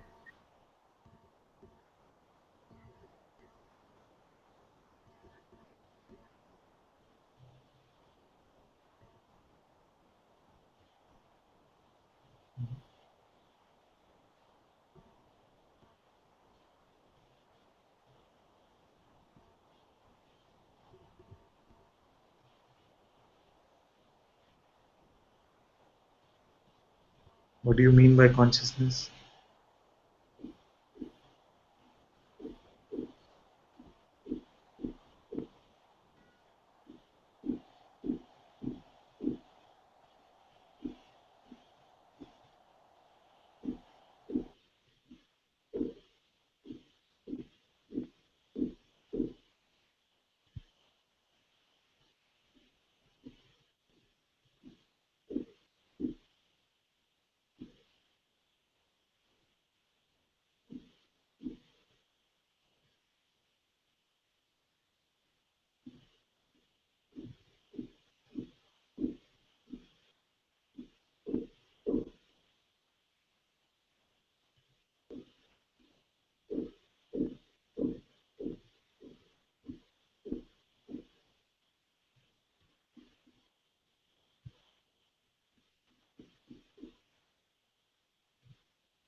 She got disconnected.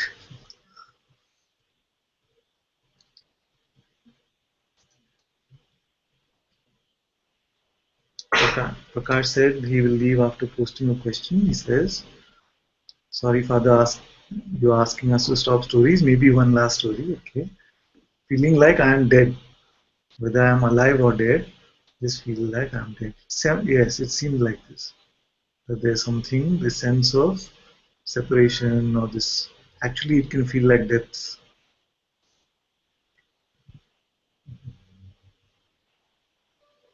Or Radhika said laptop crashed, we'll try to restart.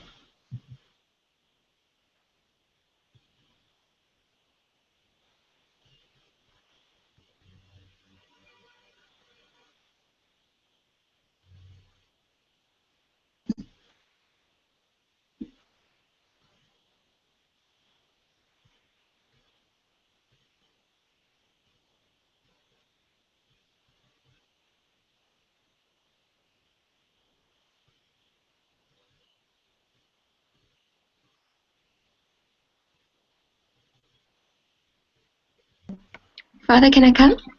You can come, my dear. Namaste. I just also want to expose this this thought of something needs to happen for this to kind of this final completion of freedom, and just wanted to expose it. And there's this story that plays here, like I need to go and see Guruji to just completely finish everything, you know, and this desperate longing, and there is such a longing to be in his physical presence or to be with you, but it's just physically not possible at the moment, and that's just how it's playing. But you know, the mind buys into you know, you have to get there, you have to be there, you have to be with him, because then something's going to be finished. Mama, I put my little puppy and my daddy to sleep. It's lovely, my darling. So, Okay. so just wanted to expose that it's nothing, but it's kind of like the mind saying, well, this kind of this longing to be with the Guru and have something kind of deeply confirmed is now something that needs to happen.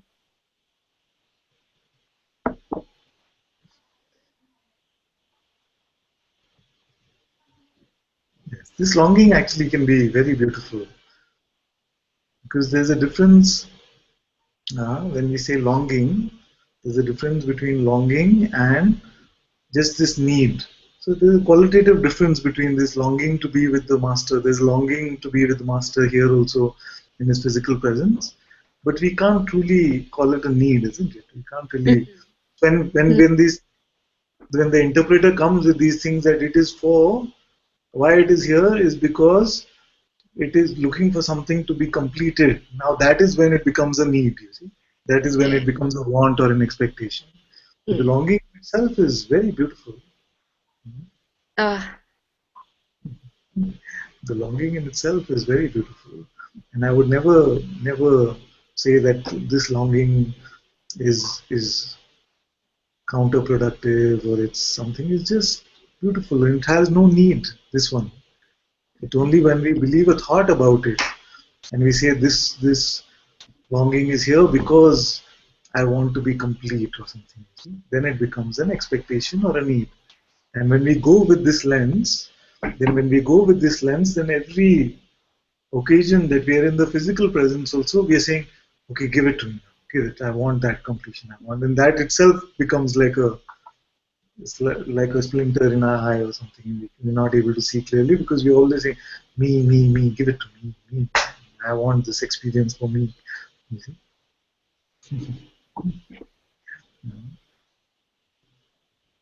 You see? And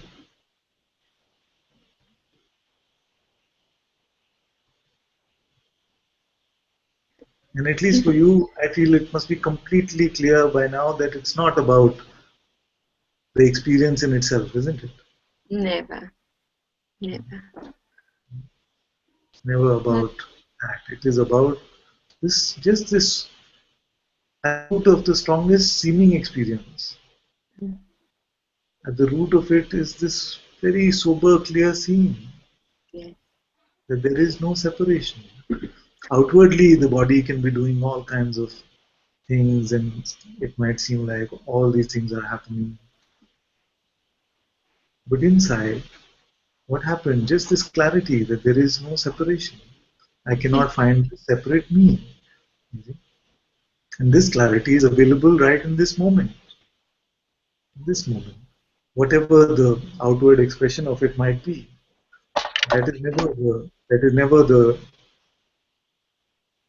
main course. The main course is always this sober, clear seeing.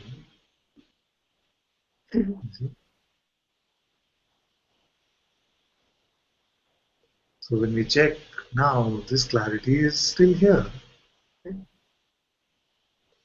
And when we find that this clarity is here, I can find no me. Then even this button that the mind presses and says, I need to do this, I need to go here, I need to do all of this, also then doesn't. It's like the batteries are out of the remote now. The button can keep getting pressed, but the remote has no batteries now. Because there's nothing missing here. There's Yes. nothing is needed. Yet this longing arises, and it's such a love. It's such a like all-encompassing love, and that's also just arising. That's just what's arising.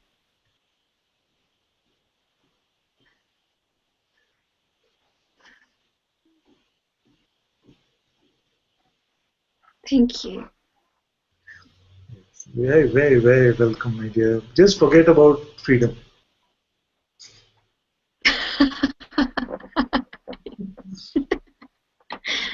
Nothing can ever live up to the mind's expectation of freedom.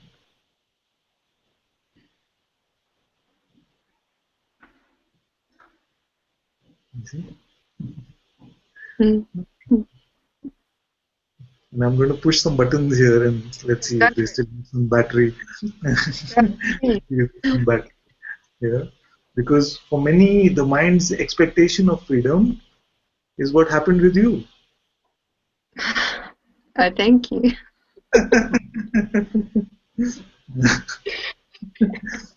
You see? And if you still cling on to some expectation of freedom, then if you come up and say, but I still feel something to be complete, they are going wondering.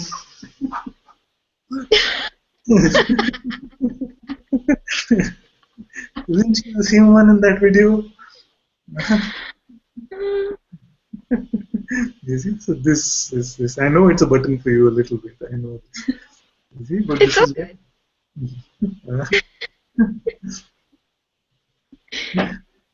You see, so like this, and it can happen with Palak. All of you who had these experiences, it can happen like this. That everyone else is saying, but this is freedom, and something still might be going inside, which is saying, is this completion? Completion? You see? But actually, Father, that experience makes no difference. It makes no difference. It was just an experience. Exactly. And so that's that at the root of all of these outwardly strong experiences, at the root was a simple seeing. What we call the awakening experience, if there is such a thing, is just at the root there was a simple seeing. That although the body is disintegrating and all that is happening, laughter, tears, all that is happening, at the center it is so clear that there is no me here.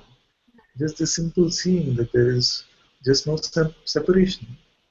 Now what the mind does, also it comes and pushes these buttons saying, are you sure this actually happened with you, or were you just faking it a little bit?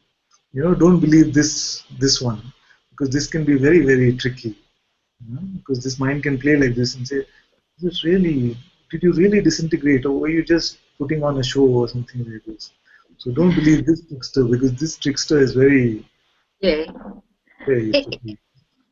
And it's like in that moment, and there've been many moments of experiences. There's like there is nothing, there is absolutely nothing, and there is no nothing. And then there is like but somehow the sense, I can't even say a sense of being, just complete emptiness. But there's always been this subtle expectation is that's what awakening is, to be in that state all the time. That there is just, and yeah, that's kind of, it's not true. You know, it doesn't matter. It doesn't matter. Yes. It's just what happened, and that's no more important than any other. As beautiful and I'm not saying anything. It was no important than anything else. Yes. It's just my mind, the mind that's saying, you know, well, that's so much more valuable than anything else. Yes, exactly. Because that's why I'm saying that what was at the root of it was this clear seeing. And this clear seeing has remained unchanged actually. In spite of the content which seems to flow from the body mind to the rest of the time, actually this clear seeing was present even before the experience and continues after the experience. You see? It's just that for a few moments the seeming distractions don't seem to have any power over us. Just seems like it is just so clear. But every time we check, actually it is the same. Yeah. So nothing at the root has changed. Nothing at the core really changed. It has always been like this. You see? Now, if this was changing with the awakening experience coming and going, then this would be something that would mean that we need to hold on to some sense of some experience. You see, if that were changing, but that is not changing. At the core, what is present is not changing. So there is nothing at the core which needs to be completed. There is nothing at the core which was completed or was not completed in the experience also. No. Because the truth was never changing and it has always been the same. So then what happens when we presume some sense of completion about it? We are only saying, we can only be saying from two levels. One is that I as a person want to be completely free. You see, one, we can say that. Or second, we can say that I can sense that this being is not yet completely unassociated with concepts yet. You see? The first one I feel we can completely ignore because we all know by now that there is no person. The second can be that this sense of being which is present here yet is associated with some concepts still.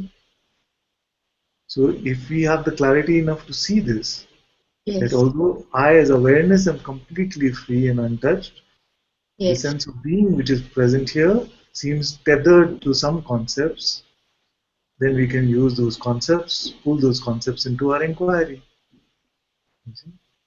But if we cannot even find something that we believe, something which, some sort of association, and the only association seems to be this, is it done yet? Are we there yet? You know, like kids at the back of a car on a road trip.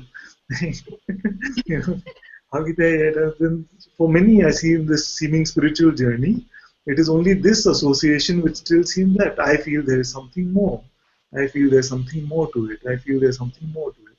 So this we have to see. More for who? What would that be? And just in our simple inquiring like this, then this button of completion, full freedom or something like this will also be thrown away. See? That's all there is to it actually.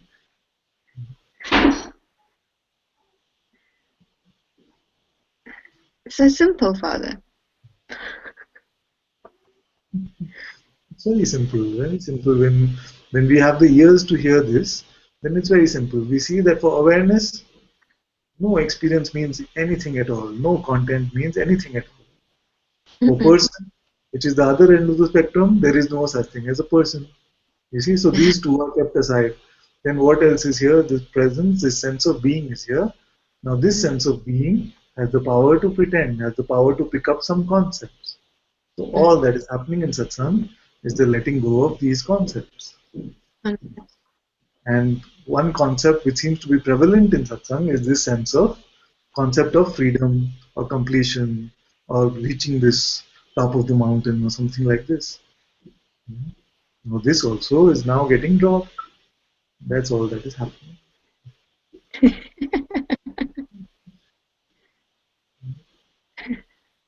You see? And why it seems to be a little troublesome is because we feel that something special needs to happen here. Yeah. I must see something special, and if not I seeing something special, at least others around me should be able to acknowledge something special happened here. You see? And it doesn't happen that way a lot of times. We find that there is nothing special to be here. When being is unassociated, it's just the most regular thing.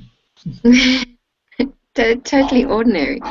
Yes, And totally. and sometimes it arises here that, well, if everything was fully complete, that when this thought is about brought into that reading is complete, certain aspects wouldn't arise, like that there wouldn't be anger and there wouldn't be or that whole story, which is also that just arises. It just arises. It's not arising for anyone. It's just what arises, and it's what happens in that moment.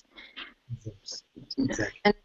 But I'm so grateful to Radhika because it really was like became so clear that that concept of freedom and how the concept of freedom in itself then seemingly enslaves, and it's nothing. Yes. This is very beautiful. The concept of freedom itself seemingly seems to enslave us or is the bondage for us. Yeah. The very thing we're seeking is the very thing that then hides what is actually here, and that is forever free. Yes. This is the seeker identity, identity of the seeker. And it thinks that, well, if I have another one of those, the seeker identity, if I have another one of those experiences, then it will be complete. Then it'll be complete. Then it'll be complete. And it's like the greatest addiction, actually, because it's never fulfilled. It can never be fulfilled. Thank you so much. Thank you so much. Thank you so much. Thank you.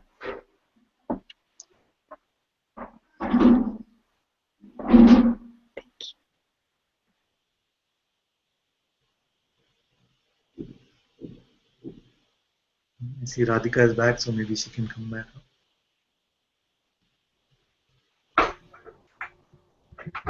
Hey, Father. Sorry about that. My laptop crashed. It might happen again. You were just praising the mic on this laptop, and we said it's so good. No. The mic is good, but the laptop is.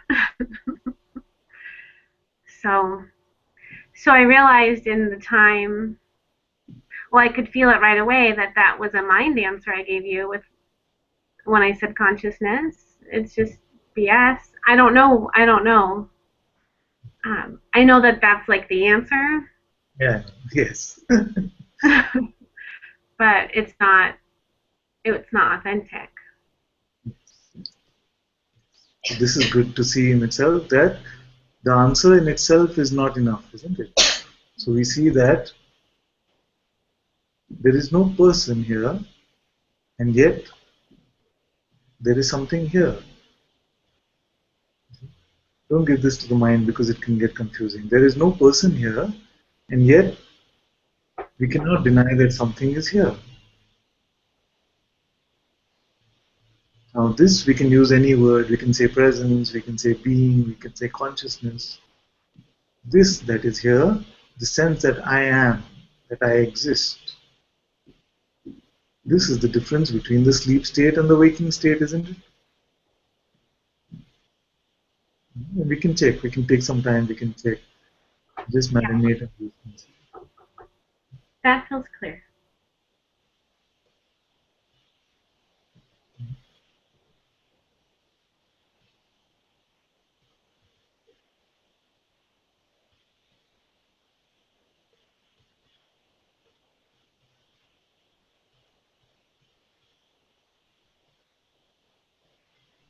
And then we can check whether all the sensations, all the thoughts, are they not experienced by this presence? All that is phenomenal is it not experienced by this one, this sense that I am?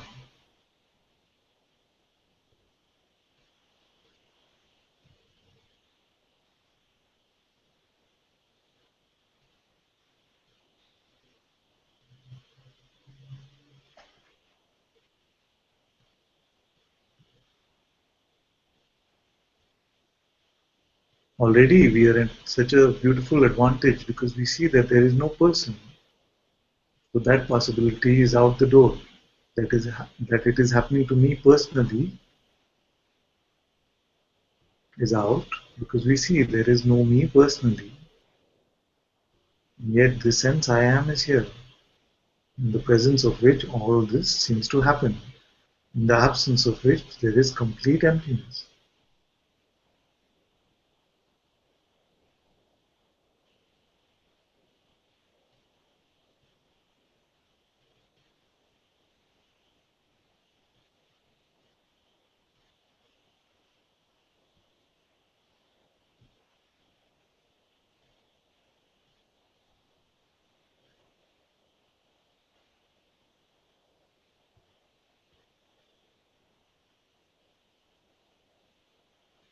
In this sense I am, unless it is believing something, unless it picks up a concept, is not resisting whatever might be appearing.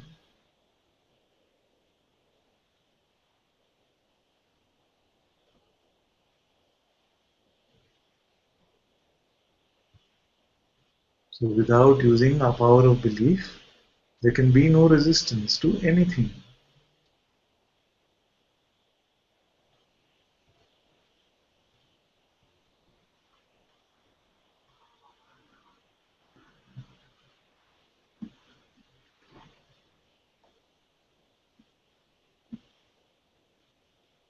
And this is freedom because this is a simple allowing of everything to come and go.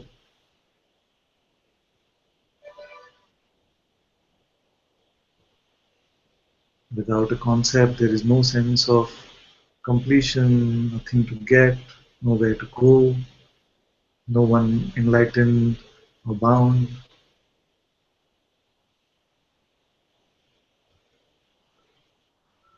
This is your natural state.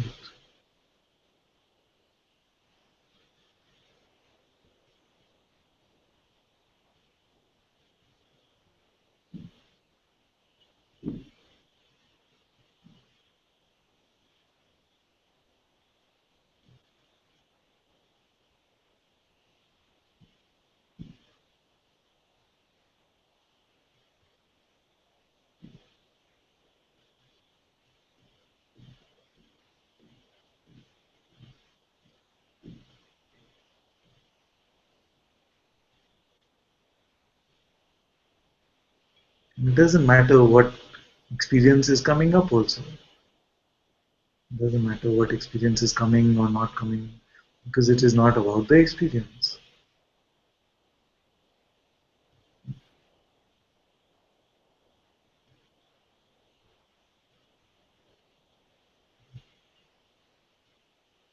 And we must not wait for any confirmation from the mind. So subtly what can happen is we're still waiting to see, okay, so what do you think about this? And this one will never agree with anything.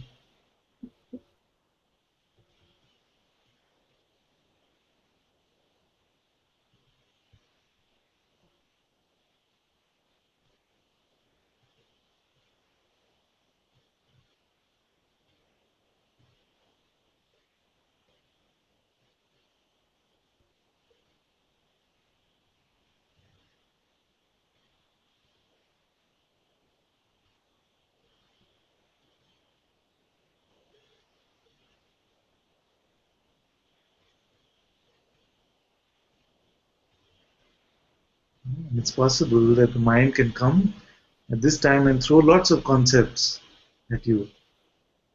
And it's saying, oh, you're conceptless, let's check. It's throwing all kinds of concepts, saying but, this, that, something or the other. Are you buying? Are you buying?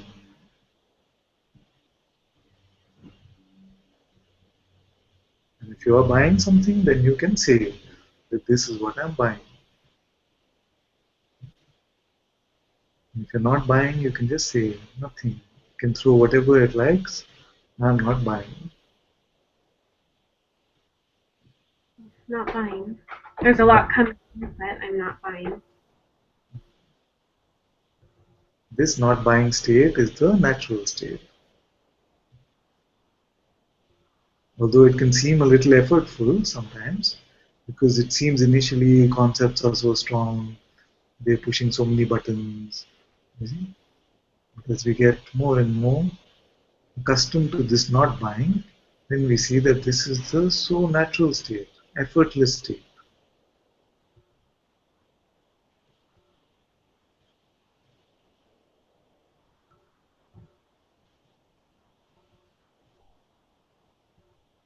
There is truly nothing else. It's just this. The mind keeps saying, oh, but where's that experience? Where's my head exploring? Where's the...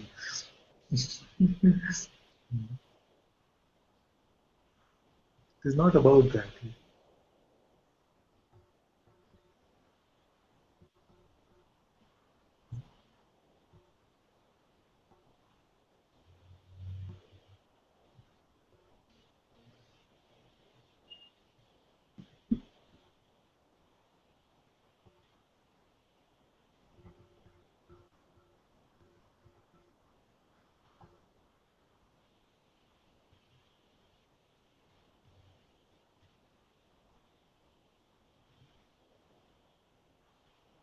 Still not buying? Still not buying. There's a Very lot good. to feel though, but not buying. Very good. Very good. Yes, it can seem like, isn't it? What Guruji says, the mind comes with all its cousins and says, come, come, this one is not buying.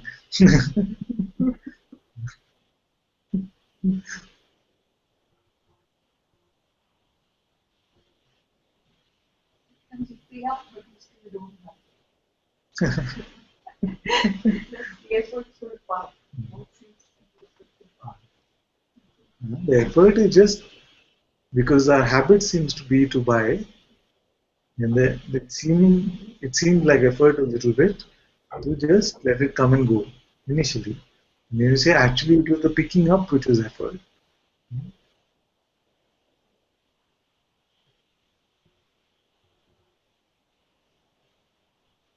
I bought one, Yes? which is maybe Ananta thinks I'm somewhere I'm not. Like maybe he thinks I'm in this place, and I'm really not. I'm in some other crazy place. So yeah. It's not even that I doubt you. It's that I Good doubt one. Good one. that whole. This one is like saying, I've heard this often also, that he just presumes too much about me. He feels that I'm at some other more elevated place. Actually, I'm still in the mud somewhere, but he feels I'm in the clouds or something like this.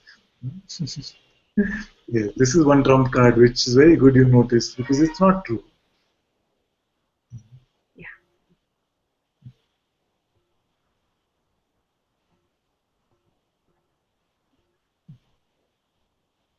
Okay. So tricky, so subtle this mind.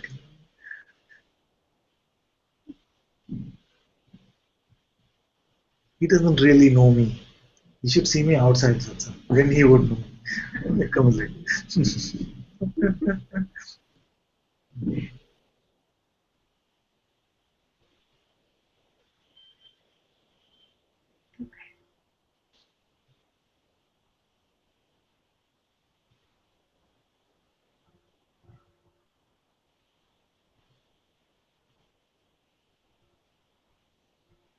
it's all there is, just this not buying.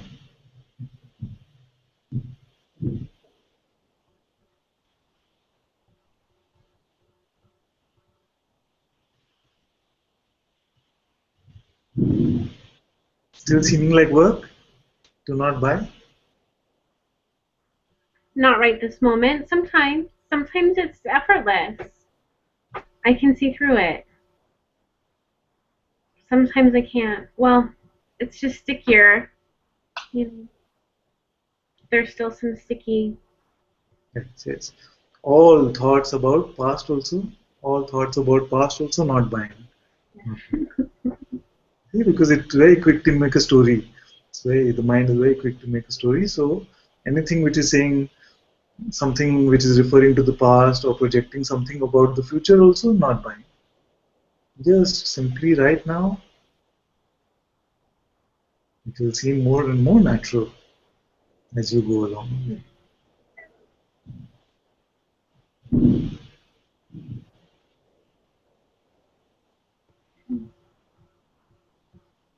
Everything is already here. Everything is already here.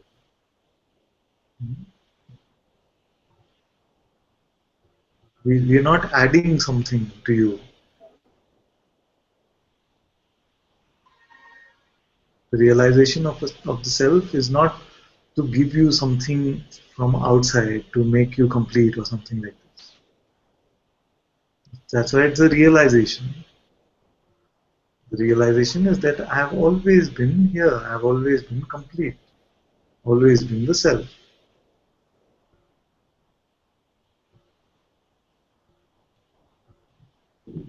Just that I bought a lot of concepts which are now being let go of.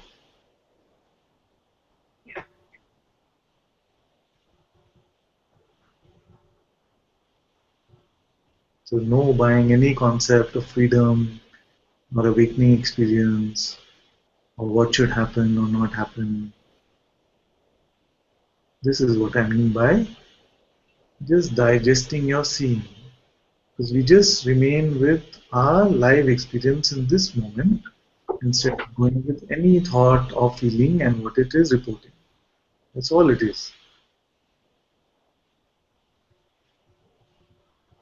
It's the same thing, right? I don't believe your next thought. Don't let Exactly. it. I mean, it's the same. Yeah.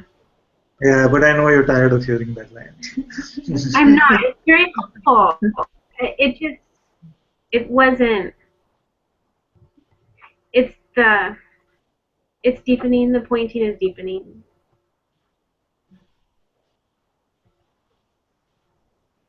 I like that one actually. Good. I like it. The fact that it felt like there was something more is what was agitating. Like, don't believe my next thought, so then I can what? You know, like that. Yes, yes. Which Then is the what was thought.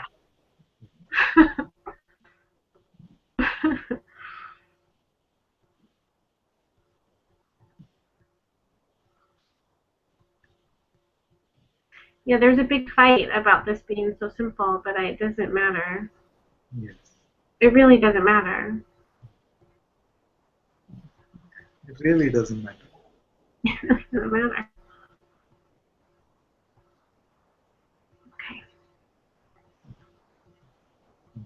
Okay. Thank you, Father. I love you.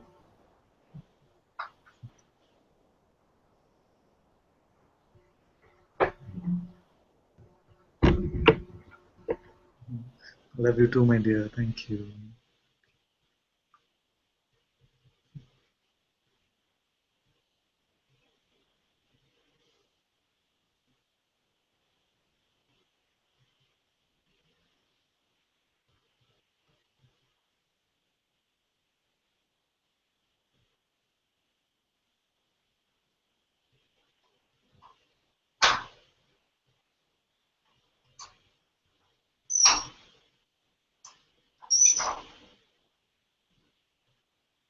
Bhagwati ji and Nirmai left. They were here for a few minutes. So happy I got to see you at least for a little while.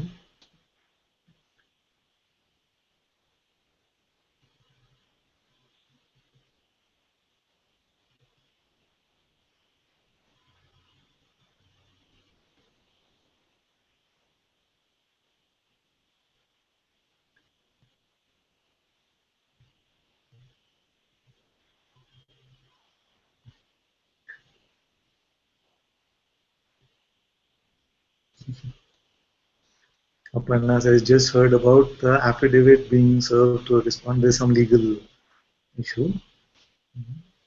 And that can come with a lot of these buttons being pressed, irritation. And then she says, "It's all your problem, Father." Yes, my dear. Sorry, Father. But the mind is like immediately. When I was talking to my solicitor, and immediately it was when I heard all those things. All these days, I was thinking it will not be served. Only the application will be served. But this moment, because in the affidavit, the whole story is written. What has happened? I hope you know what I'm talking about, right? Yes, yes. So then the moment it's like the picture came, oh, what will the reaction be? You know, and then there's a fear came. Oh my God, what if the response will be there then? What if the opposite response? And then things and all will happen, and because the legal system is totally different for the kids here, and all those things came up suddenly, and I felt irritated. I called my dad and I told him. He didn't respond the way mind wanted, and then all it built up. And then at the same time, my daughter was like not drinking water. I told you, my mom. And then she was also adding up to that irritation, and then it just I was seeing all these things, but I know this is all my creation. This is all my creation. It is happening in all this. This is like Mommy and Papa. Yeah. So all this is happening in front of me, even though that awareness is there, but sometimes you just fall for it straight away, even though after you fall, then you realize you've fallen, and then you come back. I don't know, Father, I fall at your feet, Father. You have to take care of everything. Being a mother, you know how it feels. Yes. I don't know what to ask. I don't know anything. Maybe the outcome, what I'm expecting is too much, but being a daughter, I want to be with my parents also, because they've done so much for us. I have to be grateful for what they've done. No parents, I mean, I won't compare with others, but I know what my parents have done to me.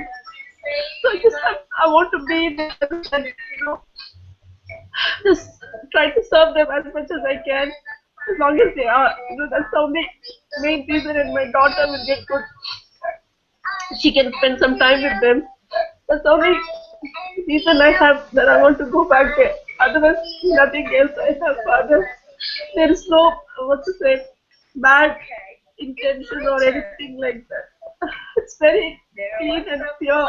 As a mother, I'm asking this to God. Please bless us with this, Father. I know it's nothing. It's silly to ask. But you know everything, Father. Thank you.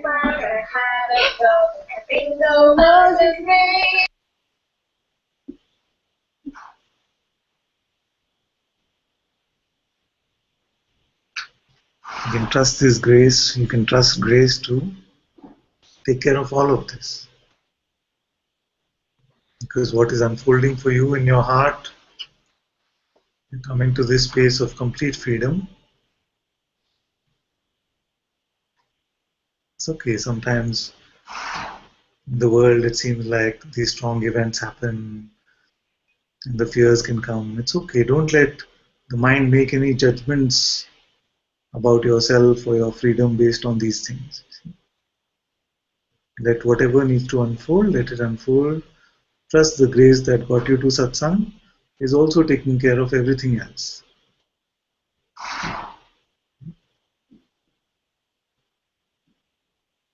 I'm right there with you. I'm with you, my dear.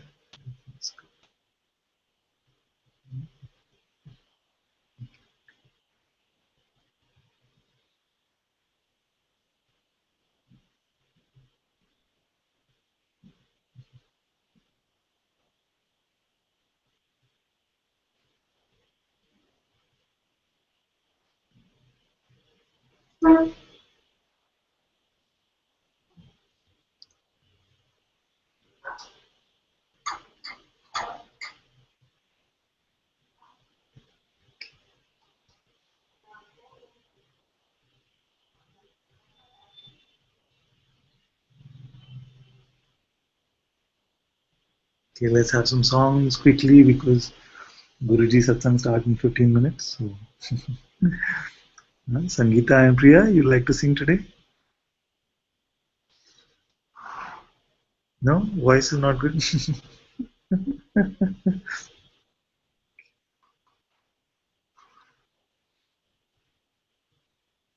Sangeeta can go.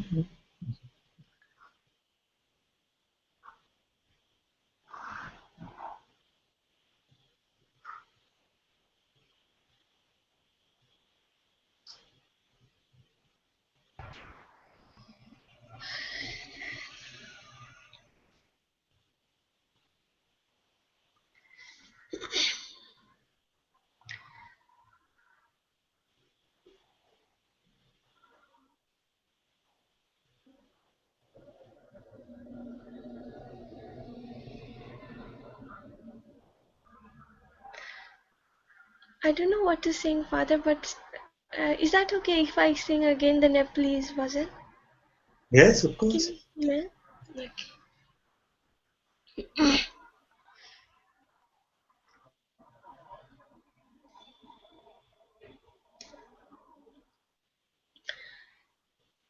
जान्नु भनेको के हो बाबा बुझ्नु भनेको के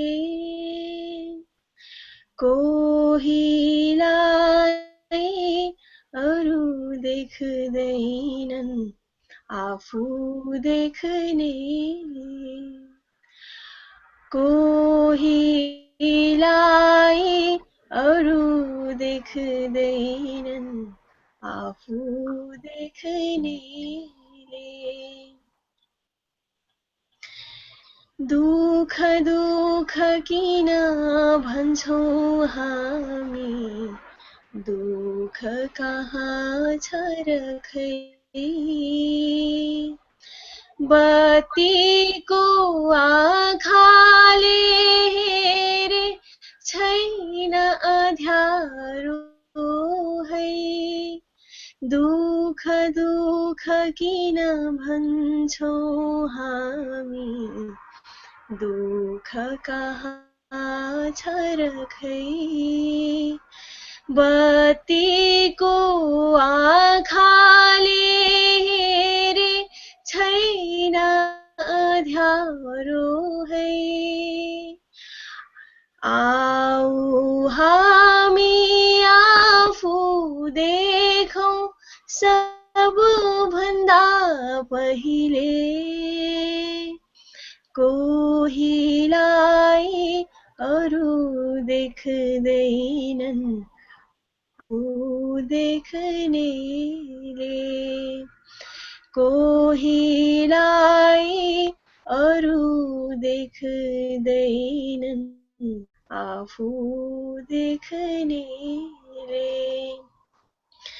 प्रेम दान हो पावन पानी मनको क्लेश धुने प्रेम दिनै पनि भनै बाबा किन कन्जुस हुने प्रेम दान हो पावन पानी मनको क्लेश धुने प्रेम दिनै पनि भनै बाबा किन कन्जुस हुने ईश्वर पाउँछ आफैभित्र यसमा जुट्नेले कोहीलाई अरू देख्दैनन् आफू देख्नेले कोहीलाई अरू देख्दैनन् आफू देख्नेले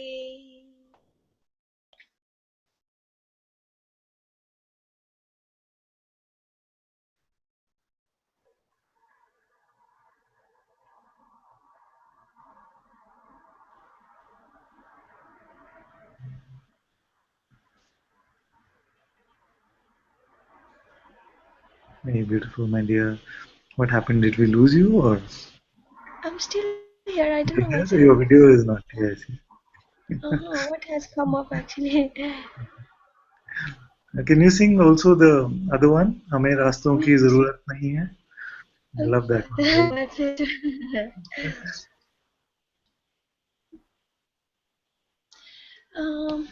Let me get my, because I will sing the whole for you if Yes, it's okay for you. of I'll course. get my, See, yeah.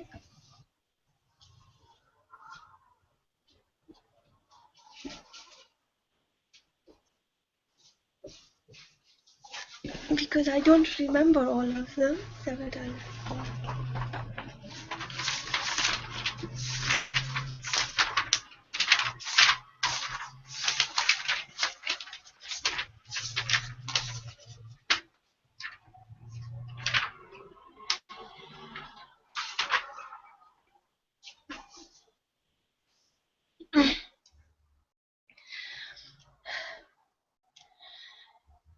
तुम्हीं से ज्ञान का दीपक जला है, तुम्हीं से घनघोर अंधेरा मिटा है, तुम जो नहीं गुरुजी कुछ भी नहीं है, हमें रास्तों की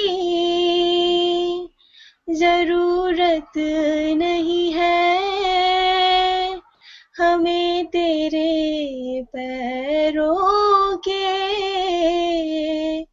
निशान मिल गए हैं, हमें रास्तों की जरूरत नहीं है, हमें तेरे पैरों के निशान मिल गए हैं, तुम ही हो शिव और ब्रह्म का संगम, सब कुछ तुम्हारा, सब तुम पे अर्पण, अब तेरा मैं हूँ, मुझ में ही तू है, हमें रास्तों की जरूरत नहीं है, हमें तेरे पैरों के निशान मिल गए हैं, छाए जो दिल पे गम का अंधेरा, तन्हाइयों ने जो मन को घेरा, खिलता सवेरा लेकर तू रूबरू है, हमें रास्तों की जरूरत नहीं है, हमें तेरे पैरों के निशान मिल गए हैं, कलियों में तू है, फूलों में तू है, सागर के एक लहर में भी तू है, कहीं भी मैं जाऊं बस तू ही तू है, हमें रास्तों की जरूरत नहीं है, हमें तेरे पैरों के निशान मिल गए हैं, जन जन की सेवा यही मेरा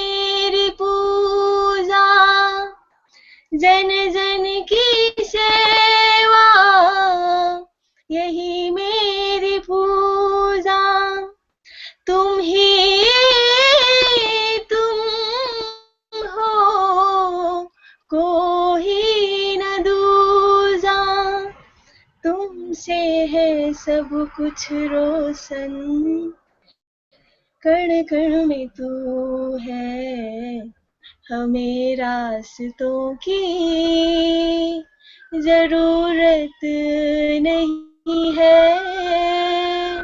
हमें तेरे पैरों के निशान मिल गए हैं, हमें रास्तों की जरूरत नहीं है, हमें तेरे पैरों के निशान मिल गए हैं, हमें रास्तों की जरूरत नहीं है, हमें तेरे पैरों के निशान मिल गए।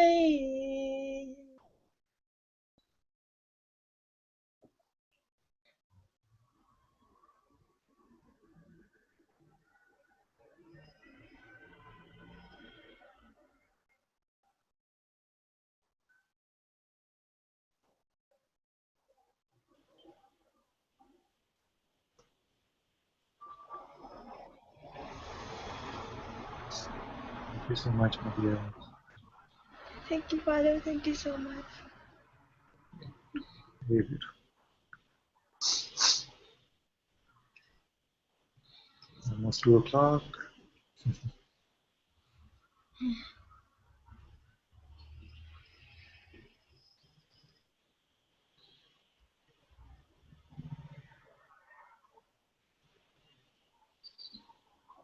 Thank you all so very much for being in Satsang today.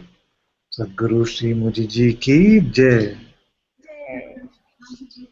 Jai.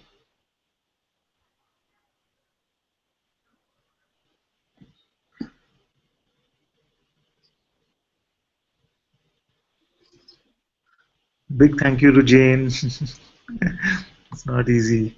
It's not easy being moderator for first time, isn't it? How was it? Okay? Okay.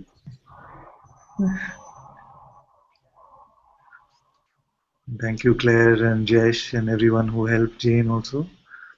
Big thank you to all of you. Okay, my dear. You can end the broadcast now.